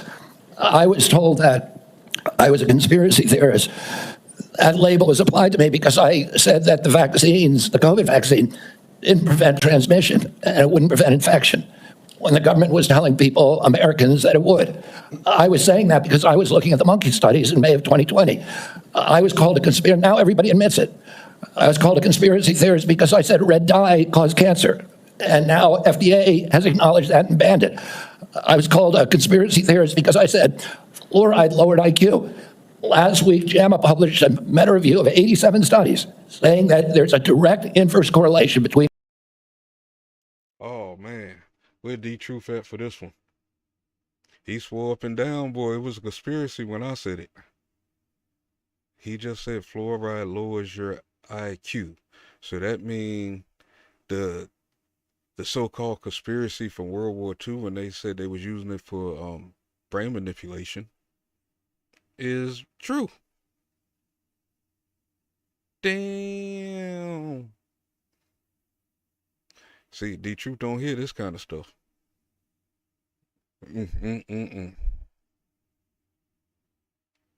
I wonder how many people thought he was right though. Boy, they be setting themselves up. Where Miss Lucinda at? Miss Lucinda did the same thing. She ain't in here today. Hey, she was on that conspiracy thing too. I think I was breaking it down in the chat. I was pulling up stuff from off websites. IQ loss. All right, so I'm going to assume I could go on for about a week. Is there any one of them that you can say, you got me? That really was a conspiracy theory? Or are you in a position to submit for the record? I think it'd just be helpful for every one of these narratives for you to submit that maybe for the record. You said something about SNAP lunch. I was in the State House in North Carolina before I came here, and anytime I'd go visit an elementary school, the first thing I would do is go to the trash cans in the cafeteria. And what we have now are kids that are not eating the food because the dictates of the federal government have made it something that they don't want. But they say, well, it's a healthy alternative. It has processed materials in it, and it's not particularly attractive to them. So they throw it away. Trash cans full of food that these kids didn't eat. So then what do? They go eat snacks, or they go eat or they drink a sugared drink. The SNAP program, everything you've said about the SNAP program, I agree with. I think that we should be very, very strict about that, and it's going to make some people uncomfortable in the food manufacturing segment, produce healthy foods that we can put in the SNAP program. That's the way to address it. But we also need to look at the school health program. I was PTA president 22 years ago at my daughter's high school. And I feel like we've got these kids that need help. We've got to guide them through a process. Many of them are probably on Medicaid, and Medicaid's failing them. Everybody here says Medicaid is sacrosanct. Nobody's admitted that Medicaid is not producing positive health outcomes. Is that your problem with Medicaid right now? The program or the outcomes? Is the outcomes. We're spending $900 billion and our people are getting sicker every single year. Yeah, so anybody and President Trump wants people to have it, Americans to have high quality insurance. Anybody who's building a case for the status quo of Medicaid is by extension saying that they're happy with the outcomes. I think it's unacceptable. I do have a question for you on Project Warp Speed. We supported the CARES Act. We had 97 people in the U.S. Senate vote for it. Everybody here, there's only one member of Congress that voted. Now, this one here, you might want to tune in for right here, boy. Project Warp Speed. That's what brought out the C-19 vaccine. Against it, I believe. And Project Warp Speed had CDC, FDA, NIH, and BARDA very much in the mix. Now, some people think that you're going to come in here and insert yourself into those agencies in a way that's never been done before. Let's say that they're a part of a future Project Warp Speed. Is it your intent to go in and do something that's never been done before, based on my staff's research, and insert yourself in a discussion that the scientists are dealing with in those different agencies? No, Senator. What I want to do is, I'm not a scientist. I want to empower scientists. I want to make sure that science is unobstructed by vested or economic interests. That's good. Or by bad culture. And I'll just say about Operation Warp Speed, it was an extraordinary accomplishment, showed demonstration of leadership by President Trump. When he promoted Operation Warp Speed, he was looking at all of the different remedies, including vaccines. Therapeutics, everything. Therapeutic, ivermectin, hydroxychloroquine, famotidine, even chlorine dioxide. And he was not looking at shutting down our country for the year, forcing people to wear masks for a year, forcing all social distancing that did not have any scientific basis, which Dr. Fauci has now acknowledged. He said, we took it out of thin air. But all of those changed during the Biden administration. And it became very narrowly focused. We ended up with the highest death count of any country in the world. Mr. Chair, if I can just ask one final question, and I think it's a one-word answer. I've heard a lot of people complaining about health care delivery, Medicaid. On the other side of the dais here, who's been responsible for health care policies over the last 4 years? The Biden administration. I mean, the president, the Biden. Okay. Yeah. So I'd like to have heard more of those in oversight hearings over the last 4 years. I haven't, but I'm glad that there's an acknowledgement that you're inheriting a problem that needs to be fixed. Thank you. Thank you, Senator. Senator Sanders. Thank you, Mr. Chairman. Mr. Kennedy, thanks for being with us. I very much like the slogan that you coined, Make America Healthy Again. And I strongly agree with that effort. Despite spending, as you indicated, 2 or 3 times as much per capita on healthcare as other nations, we have 85 million people who are uninsured, underinsured. We have all kinds of chronic illnesses. Our life expectancy is lower than other countries. And for working class people in this country, they are living 6, 7 years shorter lives than the top 1%. We got a problem, okay? And I'm going to suggest some ideas that I think can remedy that. Last year, the insurance industry in this country made over $70 billion, while at the same time 85 million Americans are uninsured or underinsured. Do you agree with me that the United States should join every other major country on earth and guarantee health care to all people as a... Fuck no. Fuck no. Bernie, go sit your old ass in an old retirement home. I mean, what in the hell are you talking about? We don't want to be tied up with these other countries and health. Y'all hear this shit of what he's asking. See, I was with you when you because you Bernie, you know what I'm saying? You've been around for a long time. You didn't never really get nothing accomplished. And you just trying to do something before you kick the bucket. Yeah, there you go. But you trying to send us up the fucking river. You NWO. And we just shut down the WHO, didn't we? Got daggone. So what the hell are you talking about? This dude tripping. Bernie, what the fuck are you talking about? You indicated 2 or 3 times as much per capita on healthcare as other nations. We have 85 million people who are uninsured, underinsured. We have all kinds of chronic illnesses. Our life expectancy is lower than other countries. And for working class people in this country, they are living 6, 7 years shorter lives than the top 1%. We got a problem, okay? And I'm going to suggest some ideas that I think can remedy that. Last year, the insurance industry in this country made over $70 billion, while at the same time 85 million Americans are uninsured or underinsured. We're listening. Do you agree with me that the United States should join every other major country on earth and guarantee health care to all people as a human right? Yes? No? No, that is the Human Health Treaty. I mean, the International Health Treaty. No, we don't want no parts of that. So that way, everybody in the world can dictate what goes on in your freaking country, no matter if you're going through it or not. You setting us up for the okie doke. And basically, that's what the people who was really in the nitty gritty throughout this pandemic, that's what we had our eye on. What is exactly what you're talking about. So you ain't gonna pull that one past me. You ain't gonna pull it past anybody around me, boy, because that's when I'm gonna start barking. And that mean I'm mad. No. Senator, I can't give you a yes or no answer to that question. Healthcare a human right. Is healthcare a human right? In the way that free speech is a human right, yeah. I would say it's different because if with free speech doesn't cost anybody anything, but in healthcare, if you smoke cigarettes for 20 years and you get cancer, you are now taking from the pool. Well, and so are you guaranteed the same right, or is there also a duty? I'm sorry, I'd love to talk for an hour with you. We got a few minutes left here. All right, every other country says healthcare, whether you're poor or rich, young or old, is a human right. I'm not hearing you say that. All right, you've talked about the drug companies, and maybe we agree on this one. As you all know, despite the drug companies making over $100 billion in profits, paying CEOs outrageous compensation packages, we in some cases pay 10 times more for the same drug. Will you support legislation that I will introduce which says that in America we should not be paying a nickel more for prescription drugs than people around the rest of the world? Yes, no? To equalize it. Why is our prescription drugs the same as theirs? How do you know we want their drugs? Where are these drugs coming from? Where are these medicines coming from? We got questions for questions. Or do we want to control our own shit and be independent? From the rest, I'd rather be independent, you know what I'm saying? We do our own thing. But that's just me. Y'all might feel different.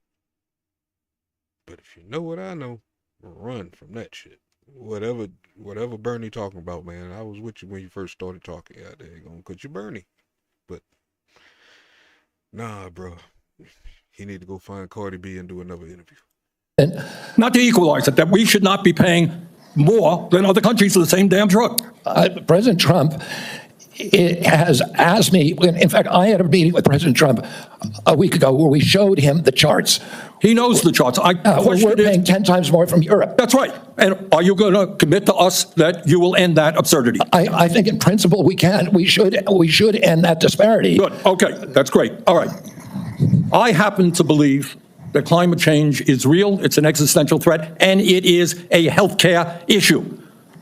Donald Trump thinks that it is a hoax originating in China. Question is, in your judgment, is climate change a hoax or is it real, causing devastating problems? President Trump and I, from the beginning, from our first meeting, agreed to disagree on that issue. I believe climate change is existential. My job is to make Americans healthy again. You believe that you disagree with Trump? You don't think climate change is a hoax, is what I'm hearing. My job here is to I'm just asking you that, Mr. Kennedy, not a trick question. I answered your question, Senator Sanders. Okay, so you disagree with the president on that? I answered your question.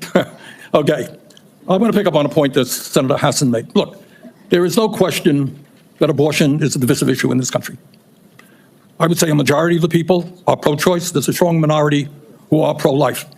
A year and a half ago, you went to New Hampshire, running for president, gave a speech, and you talked about government should not tell a woman what she can do with her own body. That's her choice. Now, I think everybody on that side is pro-life. I think everybody here is pro-choice.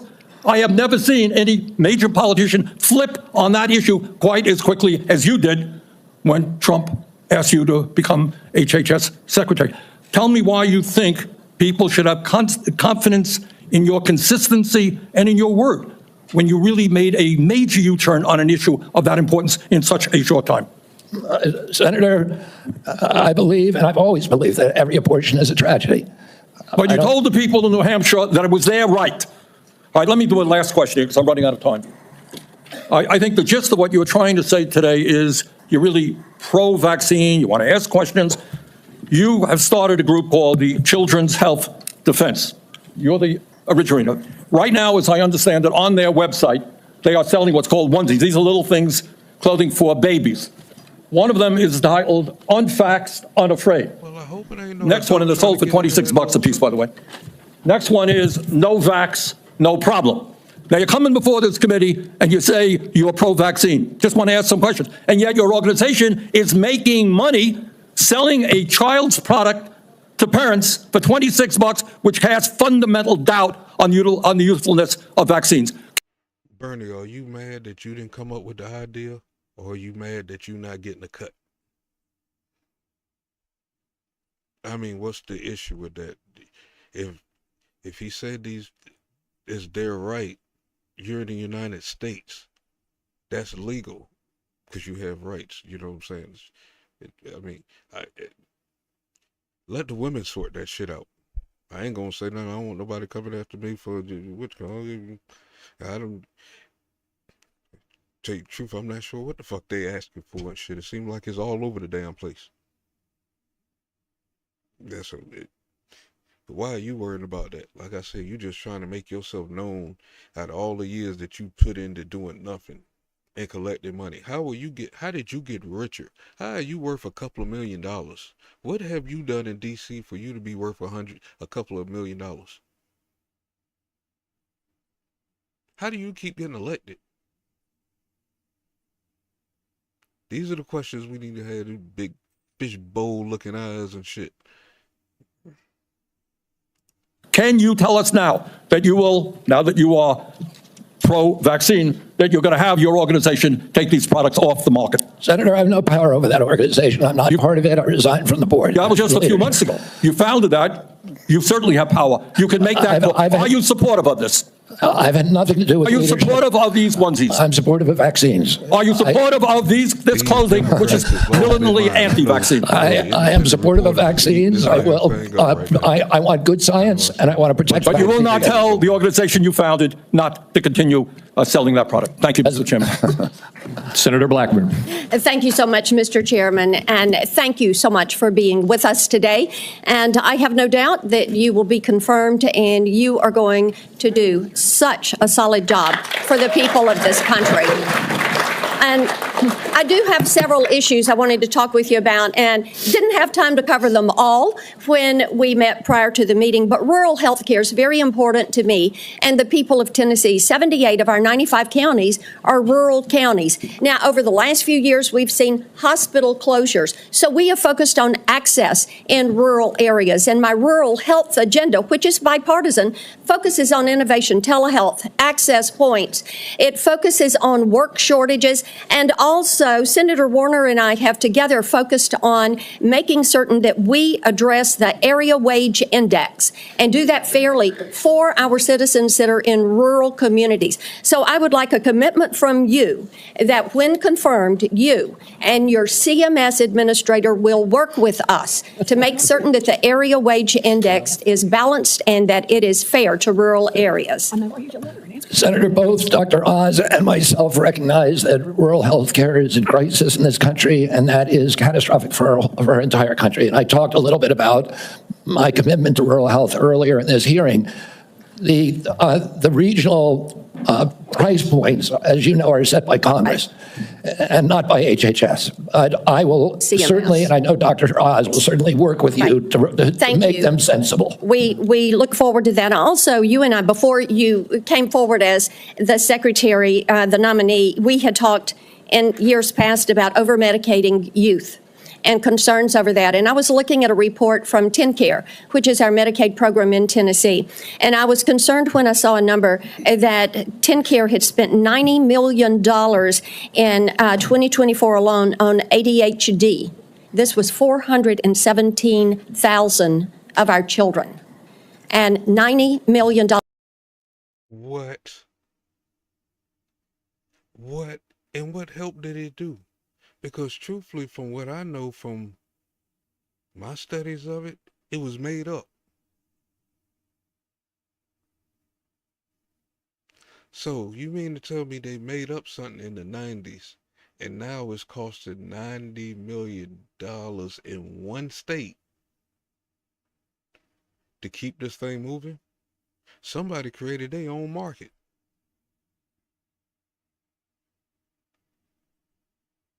That's fucked up. To me, that is heartbreaking, what is happening there. So how will you prioritize oversight of prescribing practices while promoting alternative solutions such as counseling, behavioral therapies, community-based interventions for our youth?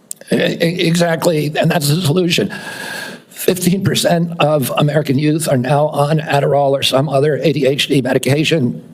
Even higher percentages are on SSRIs and benzos. We are not just over-medicating our children, we're over-medicating our entire population.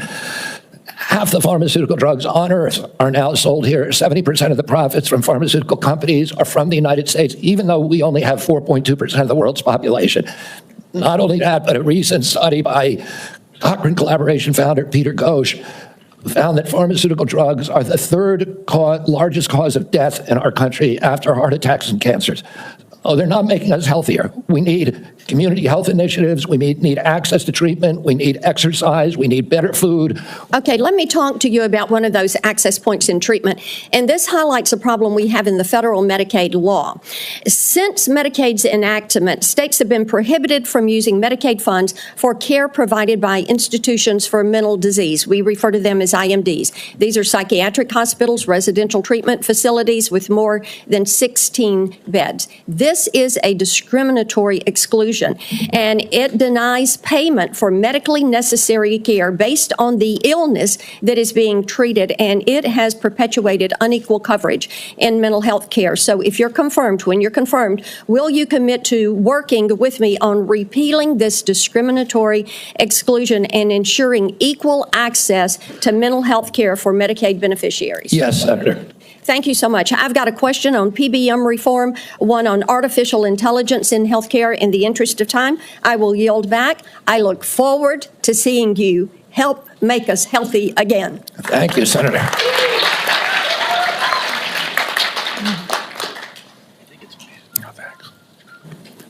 Senator Lujan. What?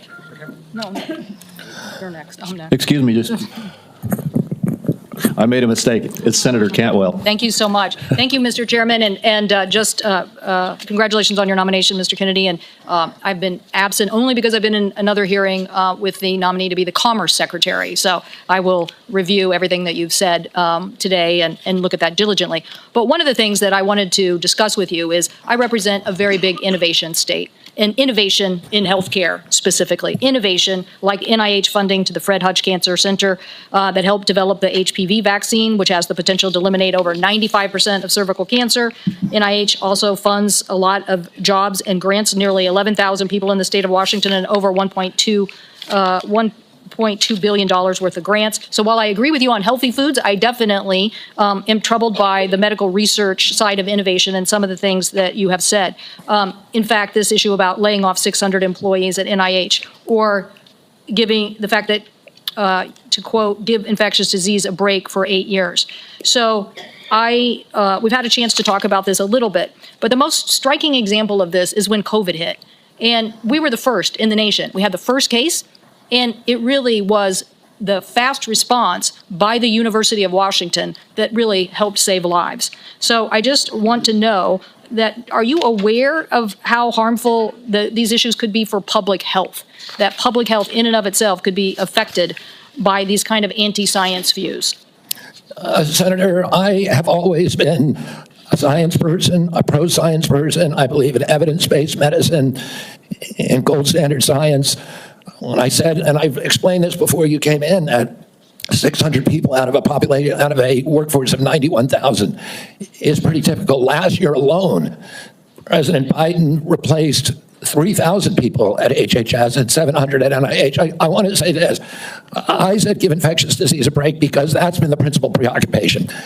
Infectious disease, chronic disease is 92%, accounts for 92% of deaths in this country, and almost nothing is studied at NIH about the etiology of our chronic disease epidemic. But right now, the money is going to infectious disease. But I get your point. It's an interesting point. The problem is we had to respond, and it's actually the Gates Foundation and a flu cohort that figured out what was wrong and that we had an outbreak of COVID that was going beyond the very first case. And so we had to build a very fast She just didn't say that. response. Outbreak foundation and a flu cohort that figured out what was wrong and that we had an outbreak of COVID that was going beyond the very first case. And so we had to build a very fast response. So I take this too. The University of Washington has conducted groundbreaking stem cell research on fetal tissue. To me, I know there's probably a lot of people that may not agree with this, but we're making regenerative heart tissue now at the University of Washington. So yes or no, do you commit to protecting stem cell research for scientific agencies if confirmed? I will. As soon as you brought up Gates, I don't want to hear nothing you got to say because you talked about him in a proud way. He probably about to burn up your state next. Protect stem cell research. Stem cell research today can be done on umbilical cords, and you don't need fetal tissue. You'll protect the laws that are on the books today and the research that's done. My job is, Senator, to enforce the laws. Okay, so I want to move to PBMs because PBMs are driving up drug prices. And one of the biggest things that we need to do here, I think, in a new administration is get a handle on everything that is driving up prices and lower them. The report found that PBMs generated $1.4 billion from spread pricing. That is where they are able to basically set the price, not reimburse pharmacies, and then pocket the rest. We've had bipartisan legislation in several different committees now to get at this. What do you think the solution is? I think one of the really notable achievements of this panel was the PBM legislation that they put together in a bipartisan way. I haven't met a single senator, well, actually one only, but of the 60-odd senators that I talked to, all of them talked about PBMs and how important it was. And President Trump, during his first administration, pushed through a law to give transparency to PBMs. It got overruled during the Biden administration. Luckily, this panel is resuscitating that. President Trump is absolutely committed to fixing the PBMs. My time is running out, so I just want to clarify. You believe that we should pass these laws that now have been proposed in the Senate? I haven't read the entire law, so I don't know, but I think that we need to reform the PBMs. I think we need to get rid of all of these vested interests that are draining money from the system. Okay, somebody suggested, though, that you thought you should convene the PBMs and talk to them about some sort of self-regulation. So I am trying to distinguish between these people who basically are doing illegal activities and ripping off, really, they're creating pharmacy deserts in my state. So I'm asking you whether you believe that we have to legislate in this area. Again, I'm not being evasive. I just don't know exactly what the law says. I met with the PBMs. I met with pharma. My job is to meet with all the stakeholders. I've been meeting with stakeholders for 40 years. People I was suing, you want to hear from the other side.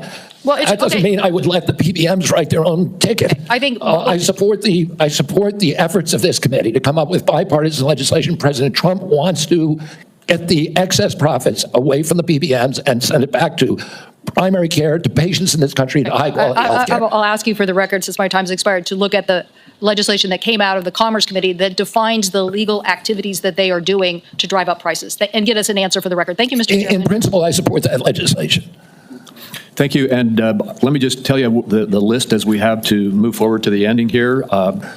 Senator Lujan will be next, followed by Senator Marshall, Senator Warnock, Senator Smith, Senator Young, and Senator Welch. And let me just say again, Mr. Chairman, this is a matter of such importance. A number of my colleagues would like a second round, and I think it would be important to offer, say, a modest amount of additional time to get into this on both sides. I know I have some questions, but I want my colleagues to have the opportunity to raise their concerns as well. Well, I've said, as I've indicated to you, Senator Wyden, I'm not going to do a second round. I have been very Man, this guy is just out just to...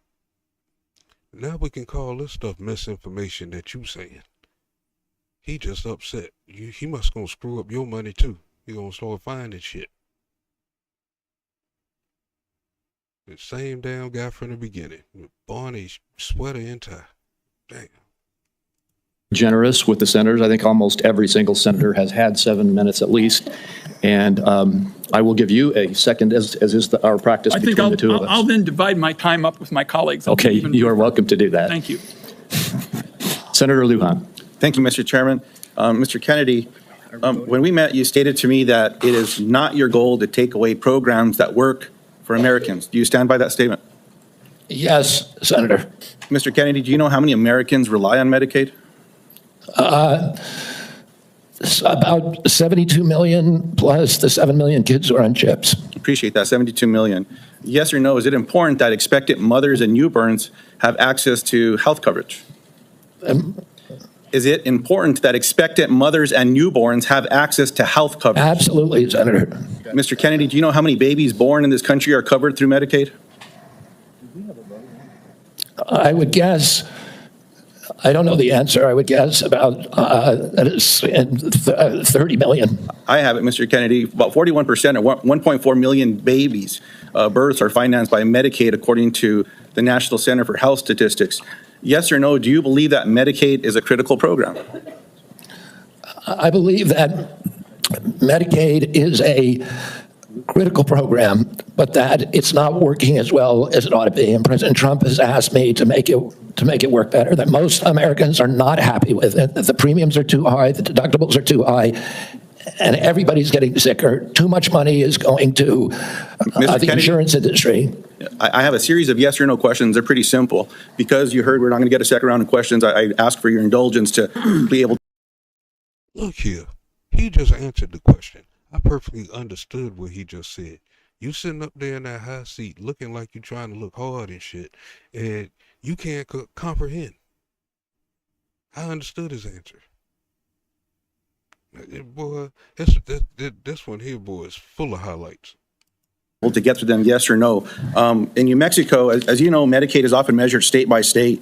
It might surprise you if you look at some of those surveys. In New Mexico, the response was 90% of New Mexicans on Medicaid report satisfaction getting care, 80% getting specialist care, 85% getting urgent care, 95% ease of filings out of focus. Not to pick on any one of my colleagues, but in Louisiana, 86% of people on Medicaid are satisfied with their interactions, 83% are satisfied getting care, 85% are satisfied getting specialized care, 82% getting urgent care. I can go on state by state, but we don't have the time today.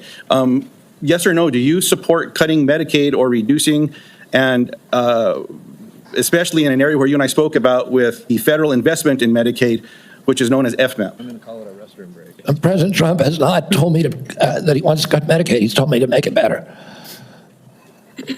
Do you support cutting, yes or no? Let me ask you this way, since it's only about President Trump. I support making it better, Senator. If President Trump asks you to cut Medicaid, will you do it? Well, it's not up to me to cut Medicaid. It would be up to Congress. And I'm going to work. Mr. Kennedy, you don't want to answer? I'll move on. Do you know how many states will end? Mr. Chairman, if I may pause my time. So I understand that people are getting asked to leave if they stand up with signs, but there's a lot of other as well, Mr. Chairman. So it needs to be extended to everyone. As Mr. Kennedy said, we should respect each other when we have a difference of opinion. We're just trying to do our jobs here and trying to ask questions. That's all. And that's all I'm doing with Mr. Kennedy, folks. So Senator Lujan, you were right, and I asked the audience to please be respectful. Thank you, Mr. Chairman. I appreciate that very much. Mr. Kennedy, do you know how many states will end their Medicaid expansion if the federal share of Medicaid drops? Well, there's 40 states that have signed on to the expansion. So, it's a smaller number. So it's 9 states would quickly have to end their expansion because of the laws that they have. That's about 4 million folks across the country. And in New Mexico, Iowa, and Idaho, they have triggers that it would immediately have to go into effect if, in fact, that gets cut. The reason I'm asking those questions is there's been a lot of chatter and conversations around Medicaid. Now, I agree we can always do better, and we must be doing better in America. But Medicaid has been shown to improve health outcomes, including mortality, quality of life, and access to preventative care as well. And there's some areas, Mr. Kennedy, that you and I touched on specific to Native American communities. One of the concerns that I have are these programs matter to folks. You shared your passion about caring for folks. I believed that passion. My question in this area is, as you know, when folks are doing research and they're going to check to see if medicine works on someone, if they're not included in that trial, it often doesn't help them. That's what all the evidence shows. So what are you going to do when programs are eliminated to require the inclusion of Native Americans in clinical trials when it comes to life-saving medicine? I'm going to do everything I can to make sure that there's Native Americans in clinical trials. As I...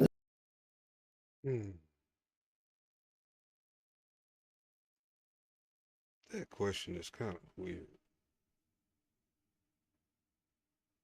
But I'm going to let him continue. I'm going to keep my thought to myself. Said to you when I visited your office, I spent 20% of my career working on Native issues.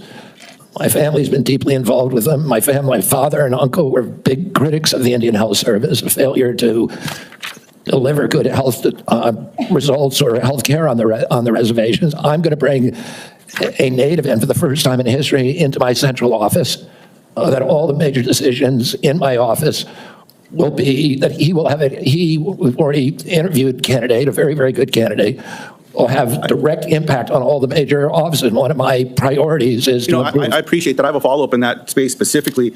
Will you commit to finalizing the congressionally mandated FDA guidance to increase clinical trial diversity? Just repeat that again. I'm sorry. Will you commit to finalizing the congressionally mandated FDA guidance to increasing clinical trial diversity? Yes. I appreciate that. Will you commit to reinstating all of the pages that were eliminated and people that were fired from this administration that have this responsibility? I cannot commit to that because I don't know who they are. Well, there's I'll commit to working with you to make sure those positions are adequately staffed.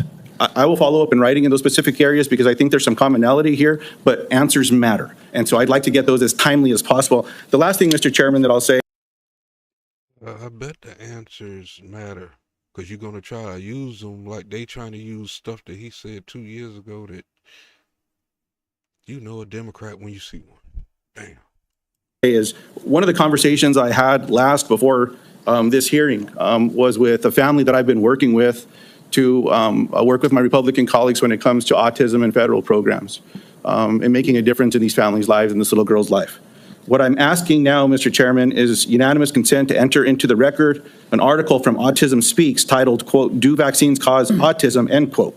And I'll note that the first sentence states, quote, "Vaccines do not cause autism," end quote. Thank you. I yield back. Without objection. And before we move on, we've had a request from several quarters for a quick restroom break. We will take a 5-minute recess. I'm sorry to those remaining 5 or 6 senators who must wait a few minutes, but we will have a quick break. We will be back as soon as we can.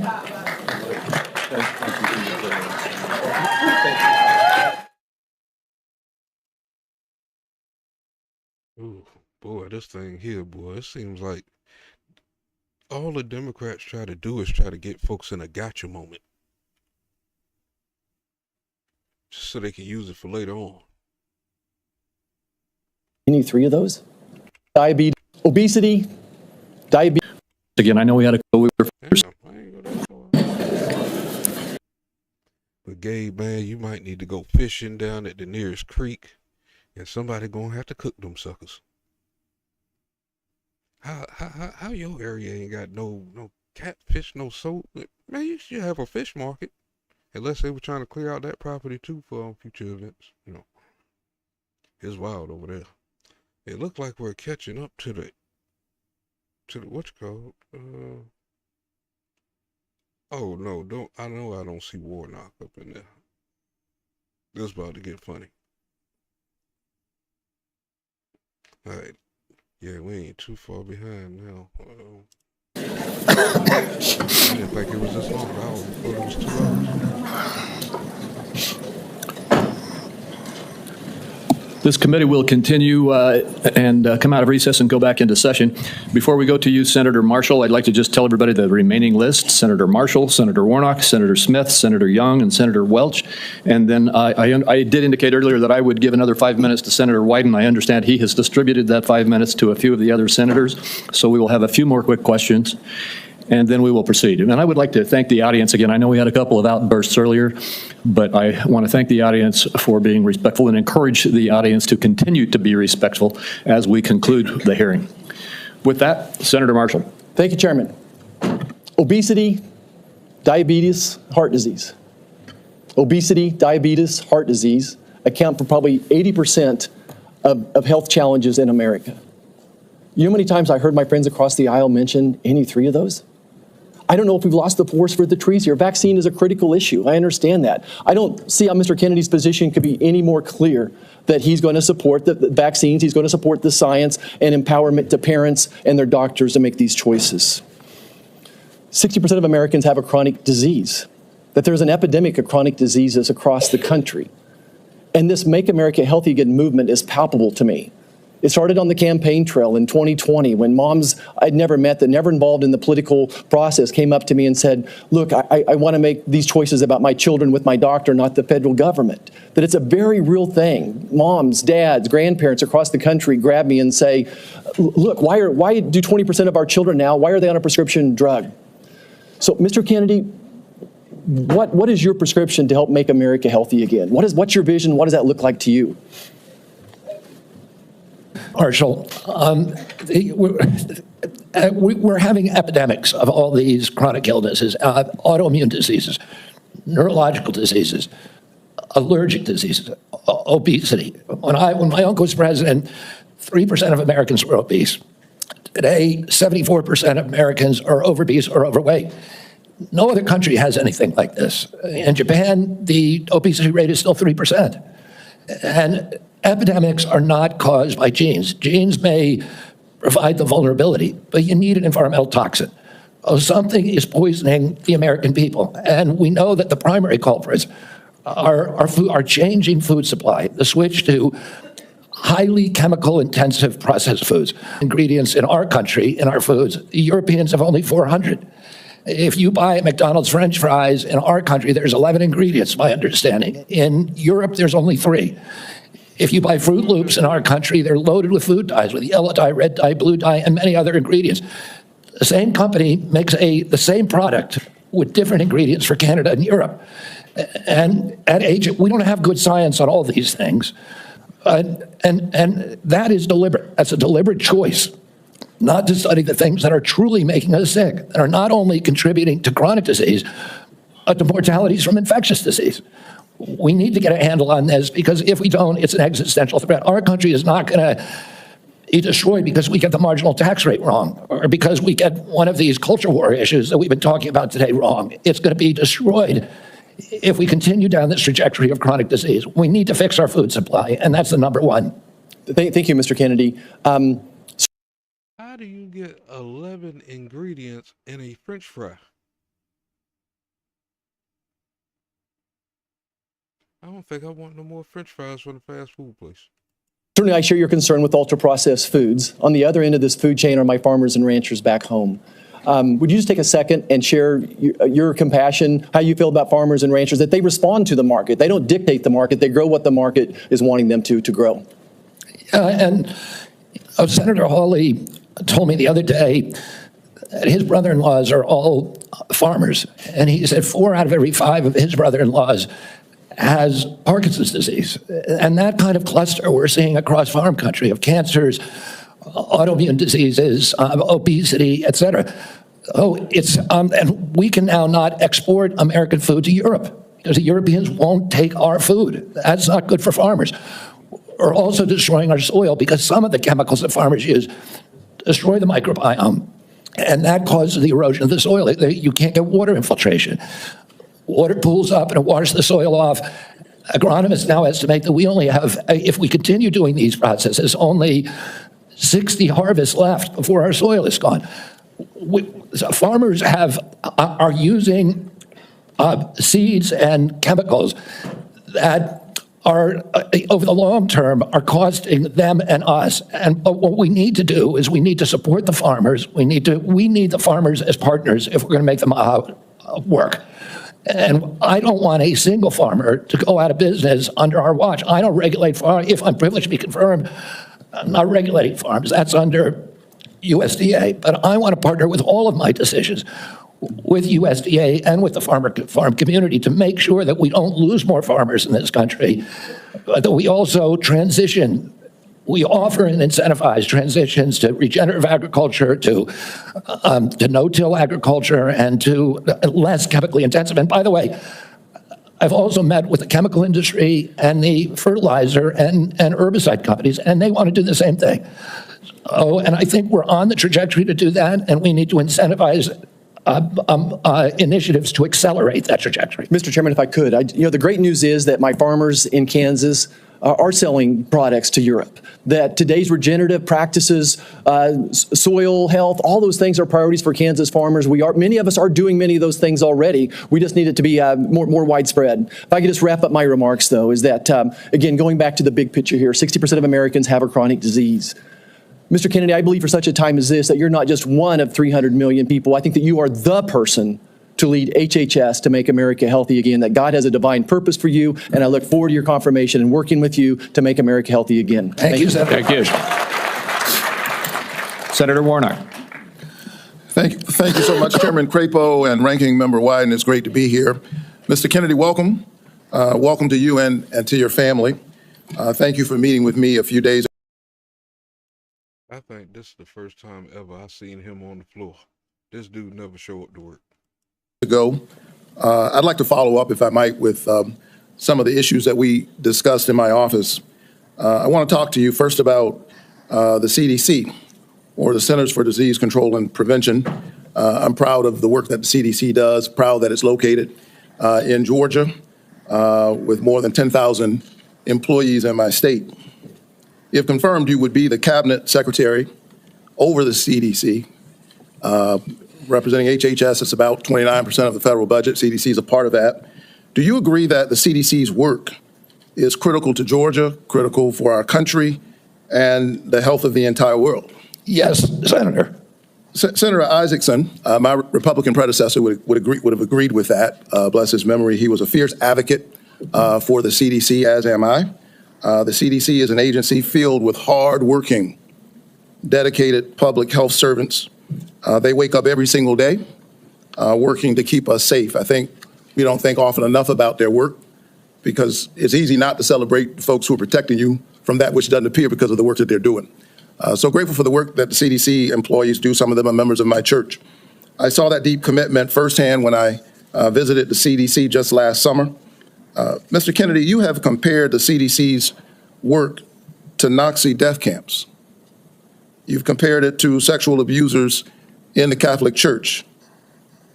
You've also said that many of them belong, this is a direct quote, many of them belong in jail. For me, those are disturbing characterizations of the CDC workers that I know who are trying to keep the American public safe every single day. And as you are presented as the nominee for this position, I need to know, do you stand by those statements that you made in the past, or do you retract those previous statements? Senator, I don't believe that I ever compared the CDC to Nazi death camps. I support the CDC. My job is not to dismantle or harm the CDC. My job is to empower the scientists, if I'm privileged to be confirmed. So you retract those statements? I'm not retracting it. I never said it. Well, actually, I have a transcript of me saying that it's a Nazi death camp. Let me read your words. It says that the institution CDC and the vaccine program, is your description of their work, is more important than the children that it's supposed to protect. And you know, it's the same reason we had a pedophile scandal in the Catholic Church. It's because people were able to convince themselves that the institution of the church was more important than these little boys and girls who were being raped. That's pretty provocative language. You said in another statement to me, this is like Nazi death camp. I mean, let me finish. I'm just reading your words. I mean, what happened to these kids? 1 in 31 boys in this country, their minds are being robbed from them. Yeah, I was not comparing the CDC to Nazi death camps. I was comparing the injury rate to our children to other atrocities. And I wouldn't compare, of course, the CDC to Nazi death camps to the extent that any statement that I made has been interpreted that way. Yeah, I don't agree with that.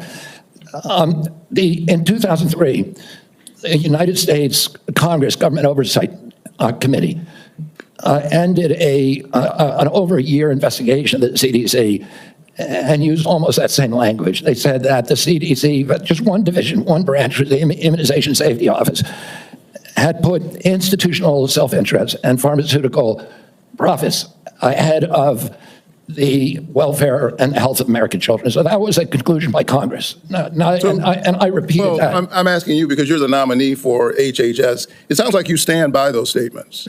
Senator, my objective is to support the CDC.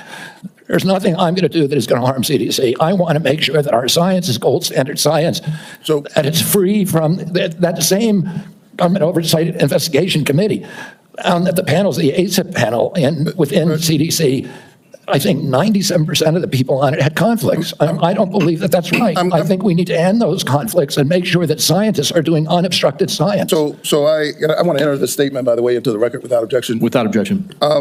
Last week, the White House gagged HHS and the CDC, preventing them from communicating all important public health information to anyone, including all of our allies, including our allies in the United States and global disease prevention. Can you just answer yes or no, because I'm running out of time? Do you agree with that action? I was not consulted on it, but that's pretty much standard operating procedure for incoming administration. So you agree with the action that gagged HHS and CDC from communicating important public health information?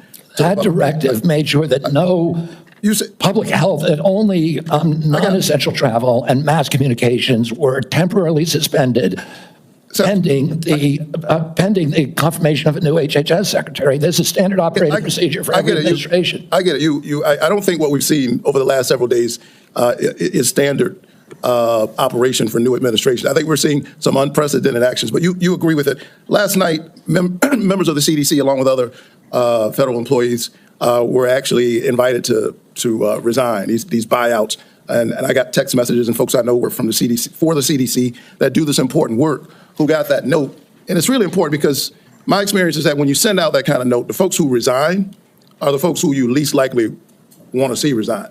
They got other options. They're gifted folks. They got a lot of expertise. They have options.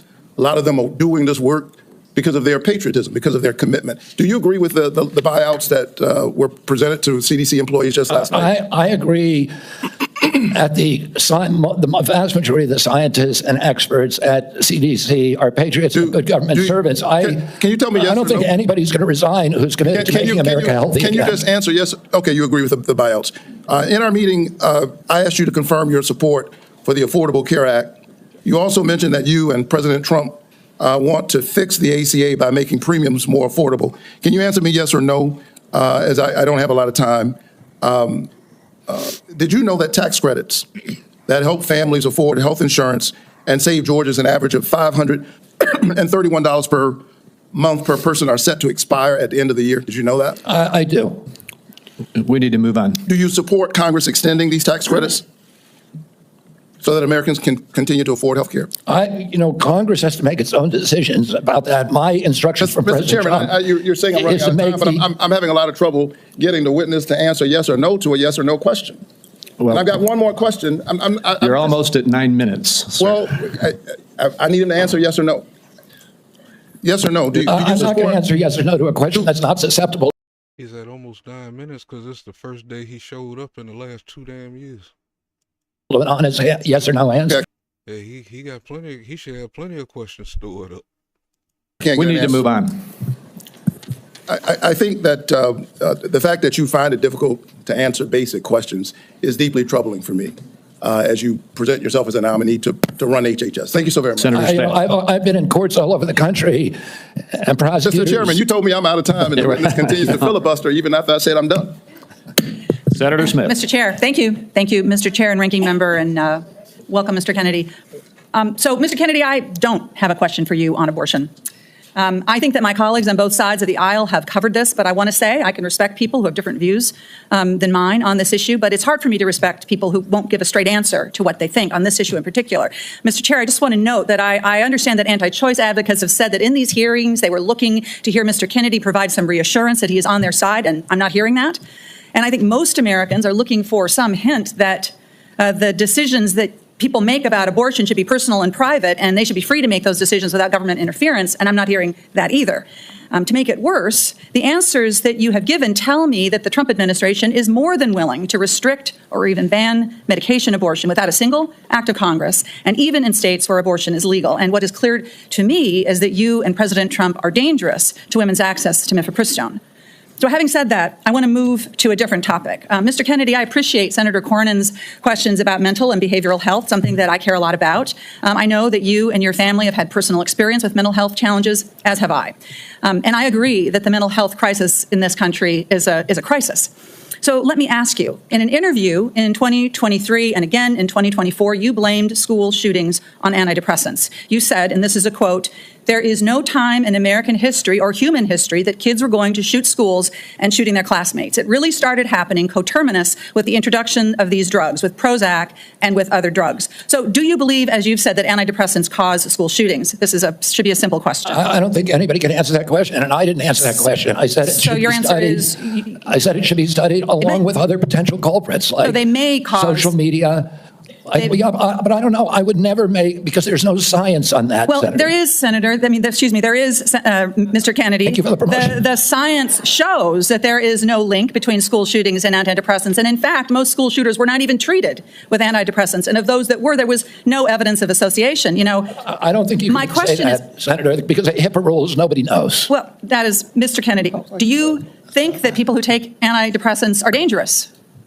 I think, listen, I'm not going into HHS if I'm privileged to be confirmed with any. So you can't say that people to impose any preconceived ideas that I may have. I just want to have good science. So you're not saying that they aren't dangerous, which means that they could be dangerous. Let me ask you this. That's not true. You've described Americans who take mental health medications as addicts who need to be sent to wellness farms to recover. Is that what you believe? No, of course I didn't say that anybody should be compelled to do anything. No, but you said they should be sent. I said it should be available to them. I didn't say they should be sent. You said that folks that take antidepressants are like addicts. That I can provide that. Oh, I think they should have the availability. Listen, I know people, including members of my family, who've had a much worse time getting off of SSRIs than they did than people have getting off of heroin.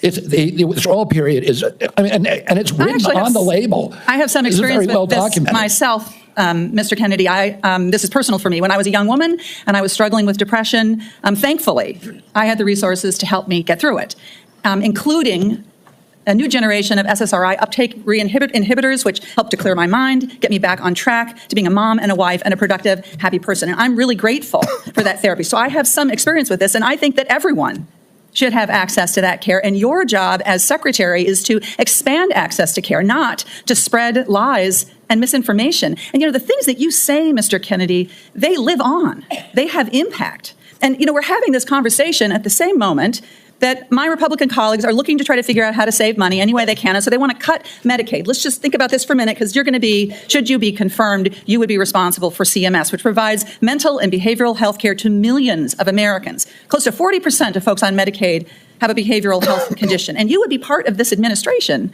that would be looking to cut Medicaid. So, Mr. Kennedy, these statements that you've made linking antidepressants to school shootings, they reinforce the stigma that people who experience mental health every day face every single day. And I'm very concerned that this is another example of your record. Well, what's wrong with that? Is it possible? Are these people depressed? Something wrong with them. They're shooting up schools. Of sharing false and misleading information that actually really hurts people. And are you mischaracterizing my statements? I am only putting into the record what you have said, Mr. Kennedy. You're mischaracterizing my statements, and I'm happy that you had a good experience on SSRIs. Many Americans have a very good experience on it. Others have not. That would be an issue between them and their physicians, and not for the future head of HHS to be putting out misinformation about the dangers of SSRIs and other antidepressant medication, spreading the stigma and the fear that we're actually trying to overcome. Do you think physicians, when they make that prescription, ought to have access to good science? Of course they do. And that's all I believe, too. Then you and I are in agreement, Senator. And to your point that you made when you made these statements, it was not based on good science. I don't know what it was based on. I was saying the science needed to be done. I was saying these are potential culprits. We're coterminous, and I named other things. I said video games. I said social media. I said SSRIs. SSRIs have a black box warning of suicidal, homicidal behavior. Mr. Chair, I will submit to the chair the information that I have about what Mr. Kennedy has said linking antidepressants to school shootings. Thank you. Senator Young. Thank you, Mr. Chairman. Good to see you, Mr. Kennedy. To follow up on that spirited exchange, in talking with you and reading about your vision for the department, you said one of your goals is to return public health agencies to the gold standard of scientific review. You've alluded to the gold standard a number of times today. So I'm going to give you an opportunity, uninterrupted, but hopefully not too extensive, to tell me and others what you mean by this gold standard. The gold standard means real scientific research with replication of studies, which very rarely happens now at NIH. We should be giving at least 20% of the NIH budgets to replication. We should make sure that all the science is published with the raw data. We should make sure that the peer reviews are also published. And I'll give you a quick example. 20 years ago, NIH scientists did a study on Alzheimer's, which they said it was caused by amyloid plaque. After that, NIH shut down studies of any other hypothesis. 20 years later, we now know that those studies were fraudulent. NIH has funded 800 studies on a fraudulent hypothesis, and we've lost 20 years in figuring out a cure for Alzheimer's. And that's just one example. I could give you hundreds. We need to end that. We need to end the old boy system. We need to have replicatable science and be completely transparent about raw data. Thank you, sir. In recent years, particularly during the COVID pandemic, there's been a lot of skepticism about our public health institutions. Some of this, I would say, is warranted, but it's now created a pervasive lack of trust from the public that these institutions are acting in bad faith or failing to act in objective criteria, failing, in short, to act in the best interests of the public. If confirmed, Mr. Kennedy, how will you work to regain the public's trust? I suspect it'll take some time in these important public health institutions. Through radical transparency, I'm going to make the reason people don't trust the public health agencies is because they haven't been trustworthy. And you gave the example of COVID. At the beginning of COVID, everybody was rushing to get that vaccine. We had over 90% vaccination uptake. Yes, sir. CDC's most recent recommendation is that Americans take the 8th booster. Only 23% of Americans are complying. That means 77% of Americans no longer trust CDC, and that is the problem. Yes, sir. In the absence of full information, might it, I think agree with you, but I want your response. Might it make sense to share that absence of full information with the American people, that uncertainty? I think one of the things, by observation and experience, that I saw during the pandemic was we had certain prominent doctors appear on television and indicate, no, you absolutely must not wear a mask. 2 weeks later, it's yes, you must wear a mask. But they were certain. And they... Yeah, they was acting all certain. And by the way, we looking for that dude. Pull him up in here. Yeah, buddy. Now that he ain't got $20 million worth of security around them and shit. Even demonized people for not following the latest science, knowing there's a high level of uncertainty in that science. Would a measure of humility and, as you say, radical transparency demonstrates humility, help rebuild trust over a period of years? Absolutely. We need to tell Americans what we don't know. We need to make sure studies that reach a null hypothesis are also published, and that doesn't happen. Sir, I think you are right about why healthcare costs are so high in the first place. The answer is indeed chronic disease. 90% of our healthcare spending goes towards managing it, as you say in your open statement. It's not in the main because of waste, fraud, and abuse, although we know some exist. It's not in the main because we have greedy executives at innovative world-class companies. It's not in the main because we haven't yet adopted an unsustainable Medicare for all scheme. It's because of this. So I'm encouraged that you intend to make that a point of emphasis as it pertains to your future leadership. I will say, with respect to COVID, it's not over for a lot of Americans.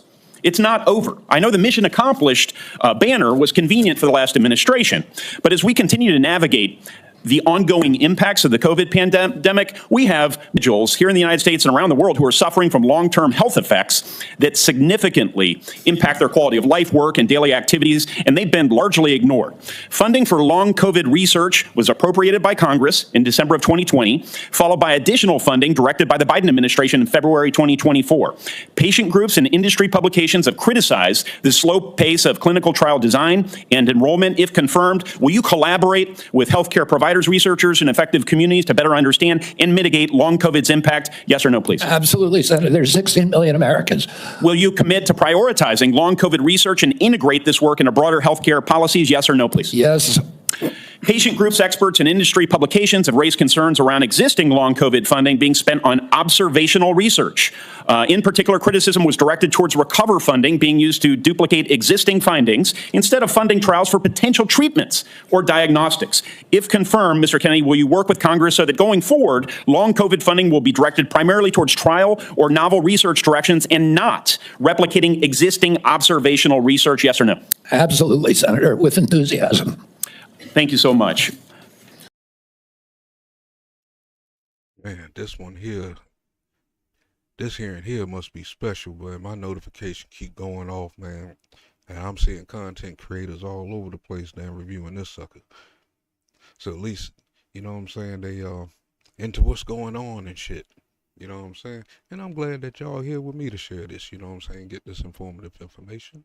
You know what I'm saying? Salute Rice, thank you for joining me this evening. I almost said this afternoon, how long we been up here? Going on 4 hours. Gabe, still no issue yet.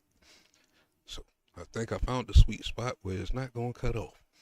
So, but make sure you smash the like button, share the live, and make sure that you subscribe. Hit the notification bell so you know when I drop more content that matters. Let's go. If confirmed, how will you create a balance between your personal priorities of chronic disease and healthy lifestyle and the ongoing critical work of the department in areas that are focused on incentivizing and advancing innovation in modern medicine and pharmaceutical discovery? I think innovation is going to be the key to public health. And we have a unique opportunity now in history because of AI, because of telemedicine, and because of the quality of people that are now coming to HHS to actually save public health. But it's all going to rely on innovation, and I don't want to do anything that inhibits or impairs the pace of innovation. That's encouraging. From approving AI algorithms to determining Medicare coverage, we certainly need more innovation, and we need good people in the department to assist with that effort. So I'll follow up with a question about how you're going to attract and retain good people. Thank you, Chairman. Sorry to shut you down a little faster than I did the others, Senator. We are up against a vote deadline here, and we have one more senator who gets his full time. I hope you'll keep it as close to 5 minutes as you can, Senator Welch. And then I've promised Senator Wyden, 5 more minutes? To be divided 1 minute with my colleagues getting one. And then if we can do that, we can get over to vote before they call the vote on the floor. Thank you very much. Thank you, Mr. Kennedy. And as you know, I'm have great reverence for your family from Massachusetts.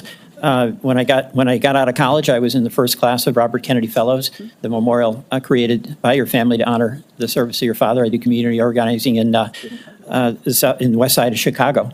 And I certainly admire your energy in your effort here and desire to serve. You know, there's a couple of things that are really important here. This is not just about a debate on vaccines. It's a debate about qualifications, experience, and priorities as to the person that will head Health and Human Services. And it's not just about what your answers are today or what the questions are. It obviously has a lot to do with your whole record and your whole history. You know, your sister in her letter, or pardon me, your cousin in her letter said, you've always been charismatic, able to attract others through the strength of your personality, willingness to take risk and break rules. That's, I guess, an attribute, but it can be a danger. The question I fundamentally have is whether your willingness to disrupt and maybe break rules is going to be dangerous and destructive. The character questions we didn't go into here, but there's some sketchy things. You've acknowledged your history with heroin. You've gotten over that, but there's incidents that do, I think, concern the question of whether the stability is there to be in charge of this major organization. And that's compounded by my concern that you don't have any experience managing a large organization, that you don't have any experience in government. So those are things that have to be taken into account. But the issue for me is also priorities. A lot of your engagement in health has been on vaccines, big important issue. You actually disagreed, as I understand it, with President Trump about Operation Warp Speed. I think President Trump deserves a lot of credit for Operation Warp Speed. He knew we had to get a vaccine. And these other issues about a mask and whether you should wear it, whether when you got your groceries. If enough people understood the battlefield at that moment, he did the best thing possible by agreeing to warp speed. Because if he didn't get it out while he was there, we already saw who was next. We might be still up in our house on lockdown, messing around with that last administration while they let illegals take over the freaking country. That's what it was looking like to me back in 2021? I was seeing all this play out. You know what I'm saying? It was like, this is where we heading. It's like, but we did end up getting out the house. But, you know, but still, if he didn't do that and they would have got in, man, we'd be still on lockdown, waiting for the vaccine. groceries, the bag had to be left outside. Remember that in the very beginning? Those are incidental to the core question that the president believed we had to have a vaccine. And you contested that. That worries me. That really deeply worries me. The other questions, Senator Cassidy asked you some questions about our healthcare system. I happen to believe that our healthcare system is profoundly broken. And it's not just about the chronic illnesses. That's about our diet. That's about our exercise. But we are getting premium increases in Vermont of 20% a year, 25% a year. And it's busting the bank for taxpayers. It's busting the bank for our wonderful Vermont employers who care about having health insurance that they can provide to their employees. Senator Cassidy asked you a couple of questions about how you would reform Medicaid, and I didn't hear an answer. You mentioned that you thought Medicare Advantage was good. You have a good plan. No focus on what an incredible ripoff was reported in the Wall Street Journal by United Healthcare, which was marketing Medicare Advantage and then paying doctors and nurses where they had assignments essentially to diagnose illnesses that didn't exist. So they made billions and billions of dollars. And I've seen nothing coming out of the Trump administration, and I've seen nothing coming out of your advocacy that is going after what is a rampant abuse by the insurance companies and overcharging people and not doing the job. And by the way, the United Healthcare people, when they did that, they overdiagnosed. When the person really got sick, they dumped them. They dumped them. Go to the nursing home on your own. That's a broken healthcare. How much faster do you want the guy to work? I mean, he just got in last Monday. The dude did more than Biden did in 4 years already. This dude done been down to Florida. He done been to West North Carolina, Tennessee. He done been out to the fires. He done did numerous other things, and this is just ain't even been 2 weeks yet. But you didn't ask for the same speed of getting things done from this last administration. They couldn't even answer a freaking question. They would sit right there and play dumb, right there in front of y'all, and y'all allowed it.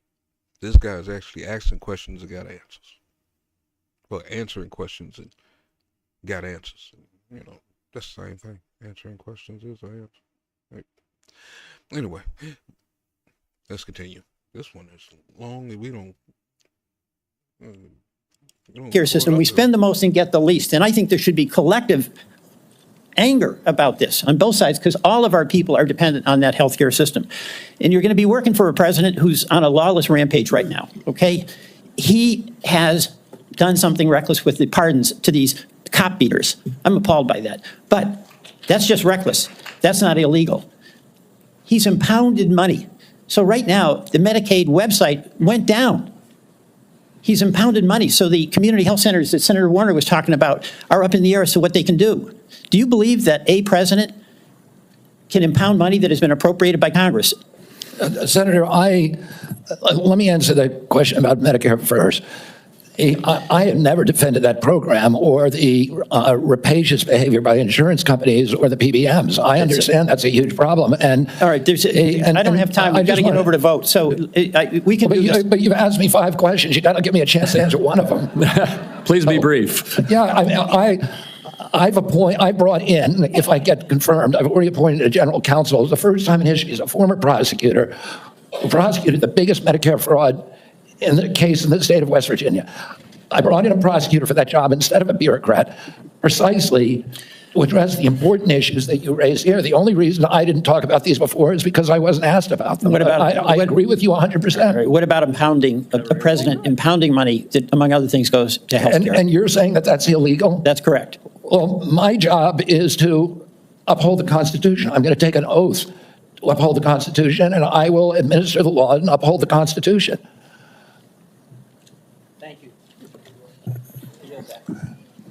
Mr. Chairman, I believe under what we've discussed, I control 5 minutes. I'm going to take one and give one to each of my 4 colleagues that remain.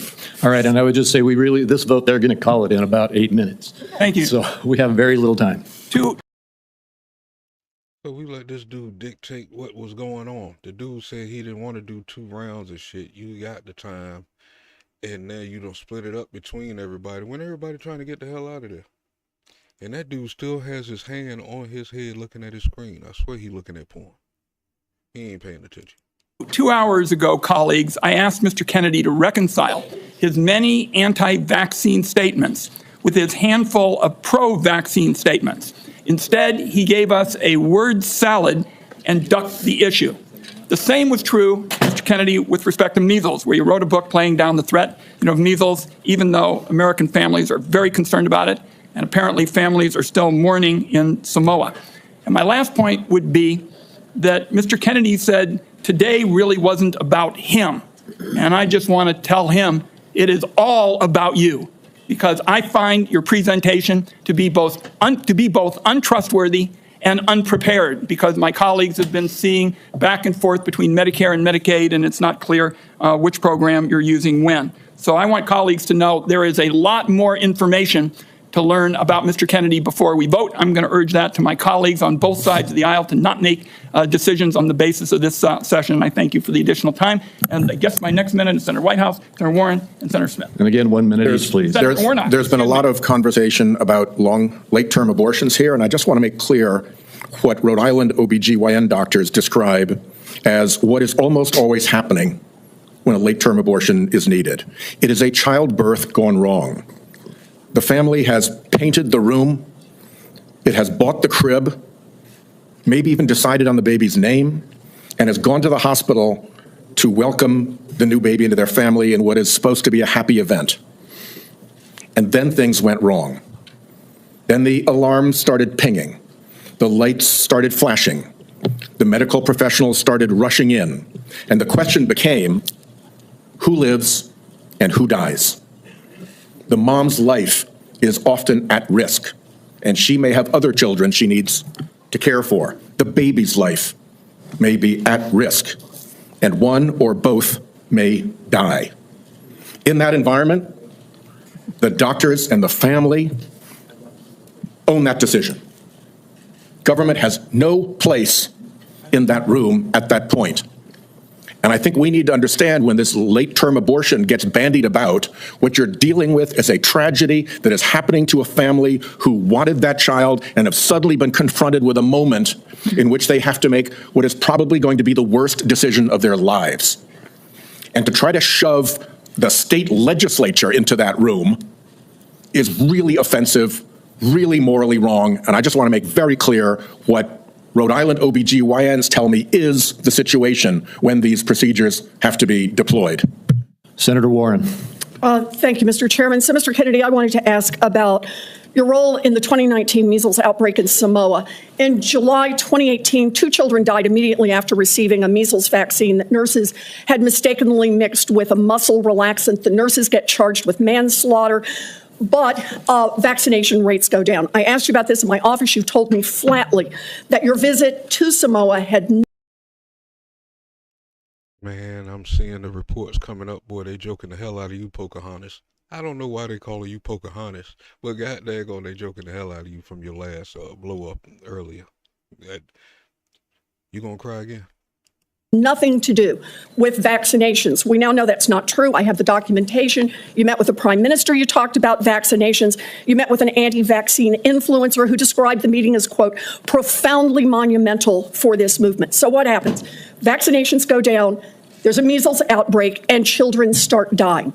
But you double down. You didn't give up. Just 4 days after the Prime Minister declared a state of emergency, 16 people already dead, you sent a letter to him promoting the idea that the children had died not from measles, but from, quote, defective vaccine. You launched the idea that a measles vaccine caused these deaths. You are a very influential man. In fact, you are called the leader of the disinformation dozen. UNICEF and WHO, the World Health Organization, investigated this. They say the claims are false. It is not biologically possible what you claimed. And yet, ultimately, more than 70 people died because they didn't get vaccines. So my question is, do you accept even a scintilla, just even a sliver of responsibility for the drop in vaccinations and the subsequent deaths of more than 70 people? Anything you do differently? No, absolutely not. After there were two incidents in which children died, in 2015 and again in 2008. 2015, it was from the measles vaccine. That's what the New Zealand General Hospital found.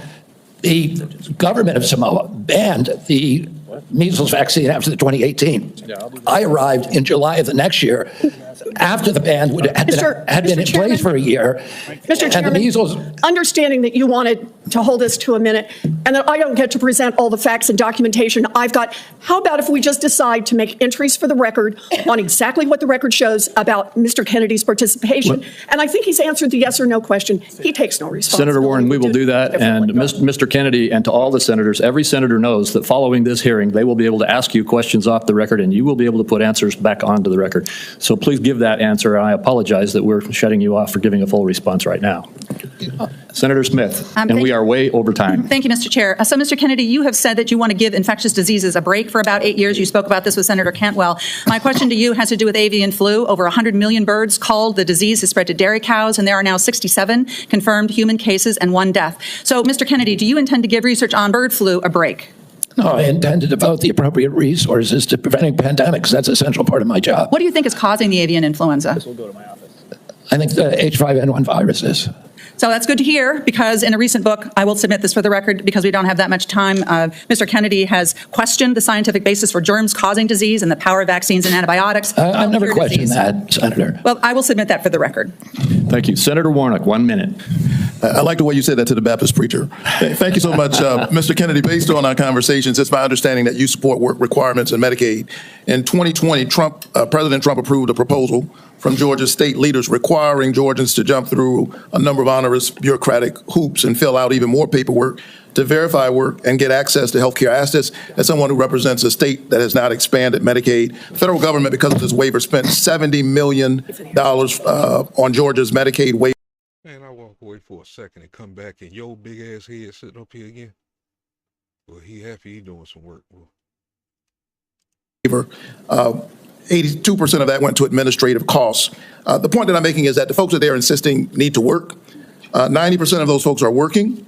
They are caregivers or they have a disability. Let me give you one example. A woman I think of all the time, her name is Heather. She's a traveling nurse from Dalton, Georgia, who falls into the Medicaid coverage gap.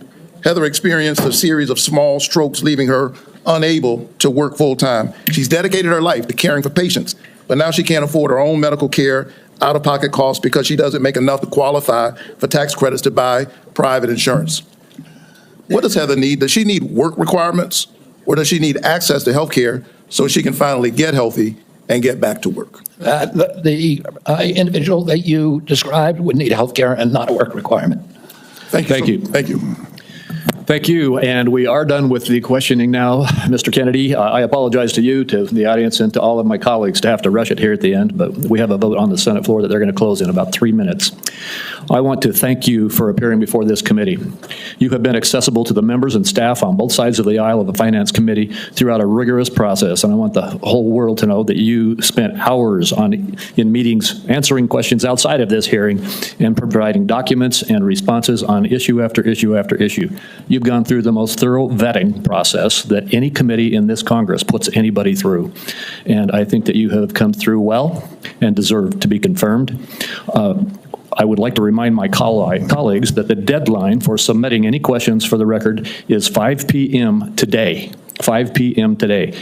And Mr. Kennedy, we ask that you respond to those questions as quickly as you possibly can.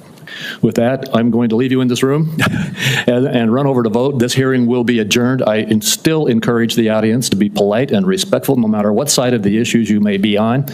And Mr. Kennedy, I look forward to working with you. Thank you, Mr. Chairman. We're adjourned. Well, there we have it, ladies and gentlemen. Health and Human Services, Robert F. Kennedy. You know what I'm saying? I think he held himself pretty well. He came in, answered questions. He didn't duck around no questions. They say he ducked around, but he ain't duck around no questions. He just didn't give the answers that they was trying to get them gotcha moments. You know what I'm saying? But hopefully it was a great pick. You know what I'm saying? And hopefully he can stay clean like the last guy, couple of senators back. You know what I'm saying? Hope he can keep things going, which his past shouldn't matter. I think he's been clean for quite a while. I don't even know why that was even brought up. But I hope y'all got some information off of this. You know what I'm saying? If you think anybody else can get any things that they might need to know, especially when they took the ninja. You know what I'm saying? If they took that ninja juice, then you know what I'm saying? Keep themselves informed of what's going on. This guy might open up a door for you and shit where you can hit back at their ass. You know what I'm saying? But we'll be talking more on that. I'm pretty sure for the rest of the year they about to get exposed like hell. But I thank everybody for joining me this afternoon and evening. Shoot, I'm not sure how this afternoon might go. I might have another pop-up live coming. Now that I got this thing kind of moving right, I'm 4 hours. No real major hiccup. It didn't cut off. I ain't had to come back. I had a part 2 set up as far as if it went down and shit. So they ain't got to use it. So while it's in the sweet spot, I think I might get a little bit more work done. So with that being said, I want to thank everybody for joining me. Salute, Jenny. Thank you for coming through. You know what I'm saying? And hopefully, I can really get down to some stuff now. Well, I ain't had to select how long of a video I can do. I couldn't get through an hour without that thing clicking off. But make sure y'all smash that like button. And remember, share the live, especially with family and friends that might need some of this info. You know what I'm saying? And make sure you subscribe. You know what I'm saying? Hit the notification bell so you always get content that matters when I drop it. You know what I'm saying? Where we at? Boom, right here. How come I'm not getting no sound? Oh, there we go, boy. There we go, boy. That's that shit right there. Everybody have a good evening, and I will see y'all on the block.